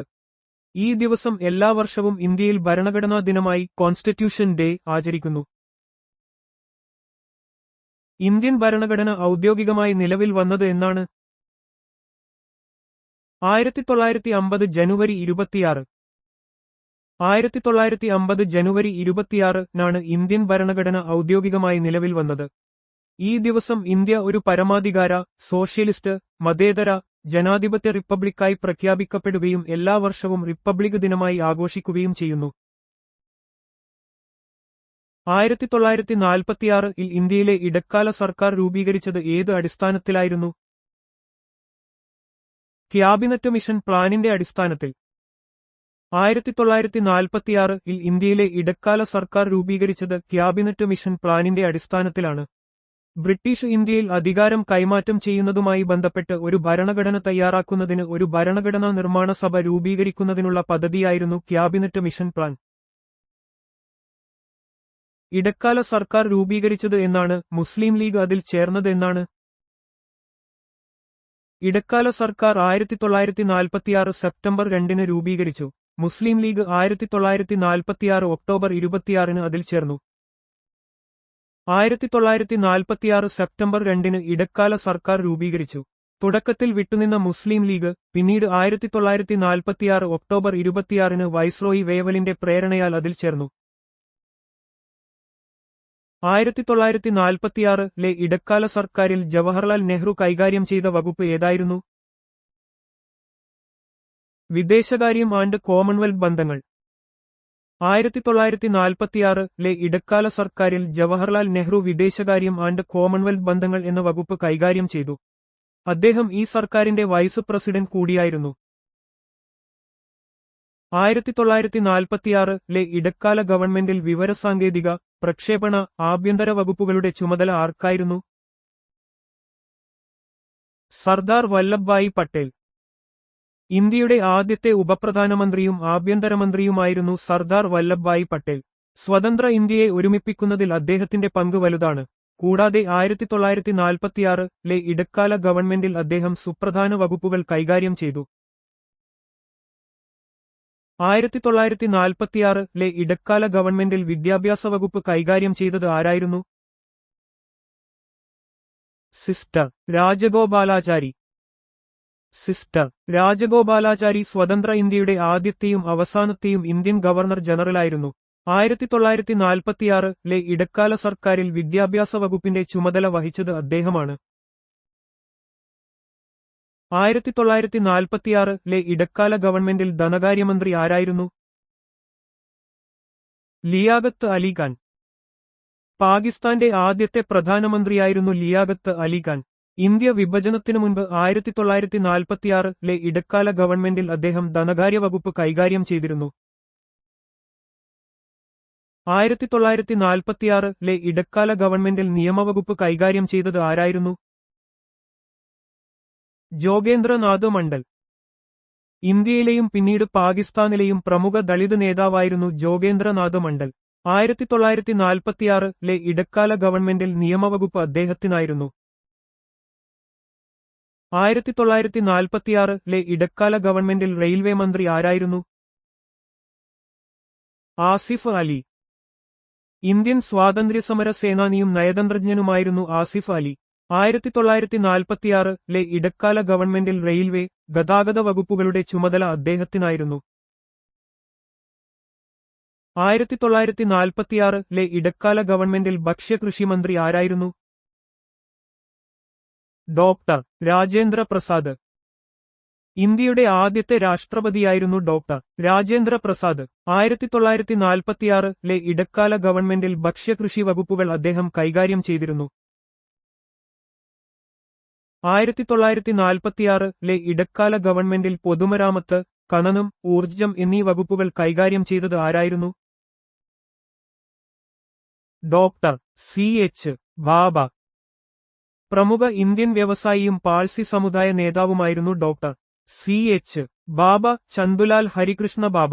1946-ലെ ഇടക്കാല ഗവൺമെന്റിൽ അദ്ദേഹം പൊതുമരാമത്ത്, ഖനനം, ഊർജ്ജം എന്നീ പ്രധാന വകുപ്പുകൾ കൈകാര്യം ചെയ്തിരുന്നു.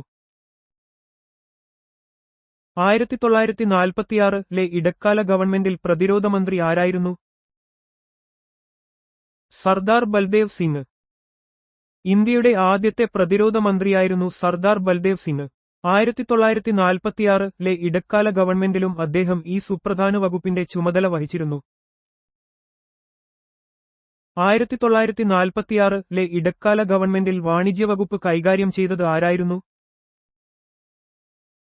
ഐ ചുന്ദ്രിഗർ. പാകിസ്ഥാന്റെ മുൻ പ്രധാനമന്ത്രിയായിരുന്ന ഇബ്രാഹിം ഇസ്മായിൽ ചുന്ദ്രിഗർ. വിഭജനത്തിനു മുൻപ് 1946-ലെ ഇടക്കാല ഗവൺമെന്റിൽ അദ്ദേഹം വാണിജ്യവകുപ്പിന്റെ ചുമതല വഹിച്ചിരുന്നു. 1946-ലെ ഇടക്കാല ഗവൺമെന്റിൽ വാർത്താവിനിമയ, തപാൽ, വ്യോമം ഉൾപ്പെടെ മന്ത്രി ആരായിരുന്നു? അബ്ദുർ റബ്ബ് നിസ്തർ. പാകിസ്ഥാൻ പ്രസ്ഥാനത്തിലെ ഒരു പ്രമുഖ നേതാവായിരുന്നു സർദാർ അബ്ദുർ റബ്ബ് നിസ്തർ. 1946-ലെ ഇടക്കാല ഗവൺമെന്റിൽ വാർത്താവിനിമയ വകുപ്പ് അദ്ദേഹത്തിനായിരുന്നു. 1946-ലെ ഇടക്കാല ഗവൺമെന്റിൽ ആരോഗ്യവകുപ്പ് കൈകാര്യം ചെയ്തത് ആരായിരുന്നു? ഗസ്നഫർ അലി ഖാൻ. 1946-ൽ രൂപീകരിച്ച ഇടക്കാല ഗവൺമെന്റ് സ്വാതന്ത്ര്യാനന്തര ഇന്ത്യയുടെ ഭരണത്തിന് വഴിയൊരുക്കി. ഈ ഗവൺമെന്റിലെ പ്രധാന വകുപ്പുകളും അവ കൈകാര്യം ചെയ്ത വ്യക്തികളും സിവിൽ സർവീസ് പരീക്ഷകൾക്ക് പ്രധാനപ്പെട്ട വിവരങ്ങളാണ്. ഗസ്നഫർ അലി ഖാൻ ആരോഗ്യവകുപ്പ് മന്ത്രിയായിരുന്നു. 1946-ലെ ഇടക്കാല ഗവൺമെന്റിൽ തൊഴിൽ വകുപ്പ് മന്ത്രി ആരായിരുന്നു? ജഗ്ജീവൻ റാം. 1946-ലെ ഇടക്കാല ഗവൺമെന്റിൽ വിവിധ വകുപ്പുകൾ കൈകാര്യം ചെയ്ത പ്രമുഖരിൽ ഒരാളായിരുന്നു ജഗ്ജീവൻ റാം. അദ്ദേഹം തൊഴിൽ വകുപ്പ് മന്ത്രി എന്ന നിലയിൽ ഇന്ത്യയുടെ ആദ്യകാല തൊഴിലാളി നയ രൂപീകരണത്തിൽ നിർണായക പങ്കുവഹിച്ചു. സ്വാതന്ത്ര്യാനന്തര ഇന്ത്യയുടെ രാഷ്ട്രീയ ചരിത്രത്തിൽ അദ്ദേഹത്തിന് വലിയ പ്രാധാന്യമുണ്ട്. 1946-ലെ ഇടക്കാല ഗവൺമെന്റിൽ മുസ്ലിം ലീഗിനെ പ്രതിനിധീകരിച്ച അംഗങ്ങൾ ആരെല്ലാം? ലിയാഖത്ത് അലി ഖാൻ, ജോഗേന്ദ്രനാഥ് മണ്ഡൽ, ഐ ചുന്ദ്രിഗർ, അബ്ദുർ റബ്ബ് നിസ്തർ, ഗസ്നഫർ അലി ഖാൻ. 1946-ലെ ഇടക്കാല ഗവൺമെന്റ് രൂപീകരണത്തിൽ മുസ്ലിം ലീഗ് തുടക്കത്തിൽ വിമുഖത കാണിച്ചെങ്കിലും പിന്നീട് അംഗങ്ങളെ ഉൾപ്പെടുത്തി. ഈ അംഗങ്ങൾ പാകിസ്ഥാൻ രൂപീകരണത്തിലും അതിന്റെ ആദ്യകാല ഭരണത്തിലും പ്രധാന പങ്കുവഹിച്ചു. ഇടക്കാല ഗവൺമെന്റിലെ രാഷ്ട്രീയ സമവായങ്ങളെക്കുറിച്ച് മനസ്സിലാക്കാൻ ഇത് സഹായിക്കുന്നു. ഹൈദരാബാദ്, ജുനഗഡ്, ജമ്മു കാശ്മീർ എന്നീ നാട്ടുരാജ്യങ്ങളെ എങ്ങനെയാണ് ഇന്ത്യൻ യൂണിയനുമായി സംയോജിപ്പിച്ചത്?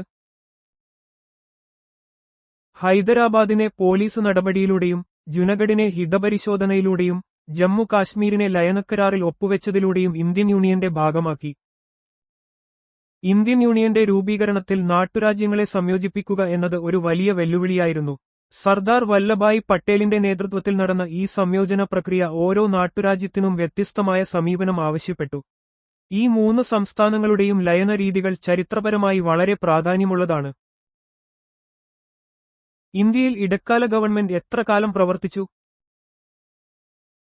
ആദ്യ പൊതുതിരഞ്ഞെടുപ്പിന് 1951 മുതൽ 52 വരെ ശേഷം സർക്കാർ രൂപീകരിക്കുന്നതുവരെയാണ് ഇടക്കാല ഗവൺമെന്റ് പ്രവർത്തിച്ചത്. 1946-ൽ രൂപീകരിച്ച ഇടക്കാല ഗവൺമെന്റ് ബ്രിട്ടീഷ് ഭരണത്തിൽ നിന്ന് പൂർണ്ണ സ്വാതന്ത്ര്യത്തിലേക്കുള്ള ഒരു താൽക്കാലിക ക്രമീകരണമായിരുന്നു. ഇന്ത്യ ഒരു പരമാധികാര ജനാധിപത്യ റിപ്പബ്ലിക് ആയി മാറിയ ശേഷം നടന്ന ആദ്യ പൊതുതിരഞ്ഞെടുപ്പിലൂടെ തിരഞ്ഞെടുക്കപ്പെട്ട സർക്കാർ അധികാരമേൽക്കുന്നതുവരെ ഇത് തുടർന്നു. ഈ കാലഘട്ടം ഇന്ത്യൻ രാഷ്ട്രീയ ചരിത്രത്തിൽ നിർണായകമാണ്. 1950 ജനുവരി 26 ഭരണഘടന നിലവിൽ വന്നപ്പോൾ ഇന്ത്യയുടെ യഥാർത്ഥ ഭരണഘടനാ പദവി എന്തായിരുന്നു? ഒരു പരമാധികാര ജനാധിപത്യ റിപ്പബ്ലിക്, സോവറൻ ഡെമോക്രാറ്റിക് റിപ്പബ്ലിക്. 1950 ജനുവരി 26 ഇന്ത്യൻ ഭരണഘടന നിലവിൽ വന്നപ്പോൾ അതിന്റെ ആമുഖത്തിൽ പ്രിയാമ്പിൾ ഇന്ത്യയെ ഒരു പരമാധികാര ജനാധിപത്യ റിപ്പബ്ലിക് എന്ന് വിശേഷിപ്പിച്ചു. പിന്നീട് 1976-ലെ 42ാം ഭരണഘടനാ ഭേദഗതിയിലൂടെ സോഷ്യലിസ്റ്റ്, സെക്കുലർ എന്നീ വാക്കുകൾ കൂടി ആമുഖത്തിൽ ചേർത്തു. ഈ പദവികൾ ഇന്ത്യയുടെ അടിസ്ഥാന സ്വഭാവം വ്യക്തമാക്കുന്നു. ഇന്ത്യൻ ഭരണഘടനയെ ഏറ്റവുമധികം സ്വാധീനിച്ച നിയമനിർമ്മാണ നിയമം ഏതാണ്? Government of India act 1935. Indian ഭരണഘടനയുടെ വലിയൊരു ഭാഗം ഗവൺമെന്റ് ഓഫ് ഇന്ത്യ ആക്ട് 1935-ൽ നിന്ന് നേരിട്ട് കടമെടുത്തതോ അല്ലെങ്കിൽ ചെറിയ മാറ്റങ്ങളോടെ സ്വീകരിച്ചതോ ആണ്. ഫെഡറൽ ഘടന, ജുഡീഷ്യറി, ഗവർണറുടെ ഓഫീസ്, പബ്ലിക് സർവീസ് കമ്മീഷനുകൾ തുടങ്ങിയ നിരവധി വ്യവസ്ഥകൾ ഈ നിയമത്തിൽ നിന്ന് സ്വാധീനിക്കപ്പെട്ടു. ഈ നിയമം ഇന്ത്യൻ ഭരണഘടനയുടെ അടിത്തറയായി വർത്തിച്ചു. ബ്രിട്ടീഷ് ഭരണഘടനയിൽ നിന്ന് ഇന്ത്യൻ ഭരണഘടന കടമെടുത്ത ചില പ്രധാന സവിശേഷതകൾ എന്തൊക്കെയാണ്? പാർലമെന്ററി ഭരണസംവിധാനം, ഏക പൗരത്വം, നിയമവാഴ്ച, റൂൾ ഓഫ് ലോ. ലോകത്തിലെ വിവിധ ഭരണഘടനകളിൽ നിന്ന് മികച്ച സവിശേഷതകൾ ഉൾക്കൊണ്ടാണ് ഇന്ത്യൻ ഭരണഘടന രൂപപ്പെടുത്തിയത്. ബ്രിട്ടീഷ് ഭരണഘടനയിൽ നിന്ന് കടമെടുത്ത പാർലമെന്ററി സംവിധാനം ഇന്ത്യയുടെ ഭരണരീതിക്ക് അടിസ്ഥാനമിട്ടു. ഏക പൗരത്വം, നിയമവാഴ്ച, ക്യാബിനറ്റ് സമ്പ്രദായം, റിട്ടുകൾ തുടങ്ങിയവ ഇന്ത്യൻ ഭരണഘടനയുടെ ബ്രിട്ടീഷ് സ്വാധീനത്തെ എടുത്തുകാണിക്കുന്നു. അമേരിക്കൻ ഐക്യനാടുകളുടെ ഭരണഘടനയിൽ നിന്ന് ഇന്ത്യൻ ഭരണഘടന കടമെടുത്ത ചില പ്രധാന സവിശേഷതകൾ എന്തൊക്കെയാണ്? മൗലികാവകാശങ്ങൾ, നീതിന്യായ വ്യവസ്ഥയുടെ സ്വാതന്ത്ര്യം, ജുഡീഷ്യൽ റിവ്യൂ, ഉപരാഷ്ട്രപതിയുടെ പദവി, രാഷ്ട്രപതിയുടെ ഇംപീച്ച്മെന്റ്, സുപ്രീം കോടതി, ഹൈക്കോടതി ജഡ്ജിമാരെ നീക്കം ചെയ്യൽ എന്നിവ. ഇന്ത്യൻ ഭരണഘടനയുടെ മൗലികാവകാശങ്ങൾ, നീതിന്യായ വ്യവസ്ഥയുടെ സ്വാതന്ത്ര്യം, ജുഡീഷ്യൽ റിവ്യൂ തുടങ്ങിയ സവിശേഷതകൾ അമേരിക്കൻ ഭരണഘടനയിൽ നിന്ന് പ്രചോദനം ഉൾക്കൊണ്ടതാണ്. ഇത് ഇന്ത്യയിലെ പൗരാവകാശങ്ങൾക്കും നീതിന്യായ സംവിധാനത്തിനും ശക്തമായ അടിത്തറ നൽകി. ഒരു ജനാധിപത്യ രാജ്യത്തിന് അത്യന്താപേക്ഷിതമായ ഇത്തരം ഘടകങ്ങൾ ഇന്ത്യൻ ഭരണഘടനയുടെ കരുത്ത് വർദ്ധിപ്പിക്കുന്നു. കനേഡിയൻ ഭരണഘടനയിൽ നിന്ന് ഇന്ത്യൻ ഭരണഘടന കടമെടുത്ത ചില പ്രധാന സവിശേഷതകൾ എന്തൊക്കെയാണ്? ശക്തമായ കേന്ദ്രമുള്ള ഒരു ഫെഡറൽ സംവിധാനം, കേന്ദ്രത്താൽ സംസ്ഥാന ഗവർണർമാരുടെ നിയമനം, അവശിഷ്ടാധികാരങ്ങൾ കേന്ദ്രത്തിൽ നിക്ഷിപ്തമാക്കൽ എന്നിവ. കനേഡിയൻ ഭരണഘടനയിൽ നിന്ന് ഇന്ത്യ ഒരു ശക്തമായ കേന്ദ്രമുള്ള ഫെഡറൽ സംവിധാനം സ്വീകരിച്ചു. ഇത് സംസ്ഥാനങ്ങൾക്കും കേന്ദ്രത്തിനും അധികാരങ്ങൾ വിഭജിക്കുമ്പോഴും ദേശീയ ഐക്യവും അഖണ്ഡയും ഉറപ്പാക്കുന്നു. ഗവർണർമാരുടെ നിയമനവും അവശിഷ്ടാധികാരങ്ങൾ കേന്ദ്രത്തിൽ നിക്ഷിപ്തമാക്കുന്നതും ഇന്ത്യൻ ഭരണഘടനയുടെ സവിശേഷമായ ഫെഡറൽ ഘടനയെ ശക്തിപ്പെടുത്തുന്നു. ഇന്ത്യൻ ഭരണഘടന അയർലൻഡിന്റെ ഭരണഘടനയിൽ നിന്ന് കടമെടുത്ത പ്രധാന സവിശേഷതകൾ എന്തൊക്കെയാണ്? നിർദ്ദേശക തത്വങ്ങൾ, DPSP, രാഷ്ട്രപതിയുടെ തിരഞ്ഞെടുപ്പ് രീതി, രാജ്യസഭയിലേക്ക് അംഗങ്ങളെ നാമനിർദ്ദേശം ചെയ്യാനുള്ള രാഷ്ട്രപതിയുടെ അധികാരം. ഇന്ത്യൻ ഭരണഘടനയുടെ നിർമ്മാതാക്കൾ വിവിധ രാജ്യങ്ങളിലെ ഭരണഘടനകളിൽ നിന്ന് നിരവധി ആശയങ്ങൾ കടമെടുത്തിട്ടുണ്ട്. അയർലൻഡ് ഭരണഘടനയിൽ നിന്നാണ് നിർദ്ദേശക തത്വങ്ങൾ, DPSP, രാഷ്ട്രപതി തിരഞ്ഞെടുപ്പ് രീതി, രാജ്യസഭയിലേക്ക് അംഗങ്ങളെ നാമനിർദ്ദേശം ചെയ്യാനുള്ള അധികാരം എന്നിവ ഇന്ത്യൻ ഭരണഘടന സ്വീകരിച്ചിട്ടുള്ളത്. ഇത് ഇന്ത്യൻ ജനാധിപത്യത്തെ ശക്തിപ്പെടുത്താൻ സഹായിച്ചു. ഇന്ത്യൻ ഭരണഘടന ഓസ്ട്രേലിയൻ ഭരണഘടനയിൽ നിന്ന് കടമെടുത്ത പ്രധാന സവിശേഷതകൾ എന്തൊക്കെയാണ്? വ്യാപാരം, വാണിജ്യം, ഇടപെടൽ എന്നിവയ്ക്കുള്ള സ്വാതന്ത്ര്യം, പാർലമെന്റിന്റെ ഇരുസഭകളുടെയും സംയുക്ത സമ്മേളനം, സഹകരണ ഫെഡറലിസം, കേന്ദ്ര സംസ്ഥാന ബന്ധങ്ങൾ, കൺകറന്റ് ലിസ്റ്റ്. ഓസ്ട്രേലിയൻ ഭരണഘടന ഇന്ത്യൻ ഭരണഘടനയുടെ രൂപീകരണത്തിൽ കാര്യമായ സ്വാധീനം ചെലുത്തിയിട്ടുണ്ട്.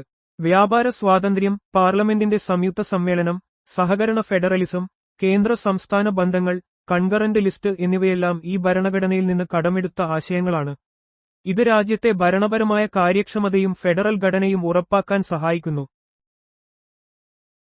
അടിയന്തരാവസ്ഥയുമായി ബന്ധപ്പെട്ട എന്ത് പ്രധാന സവിശേഷതയാണ് ഇന്ത്യൻ ഭരണഘടന ജർമ്മനിയിൽ നിന്ന് കടമെടുത്തത്?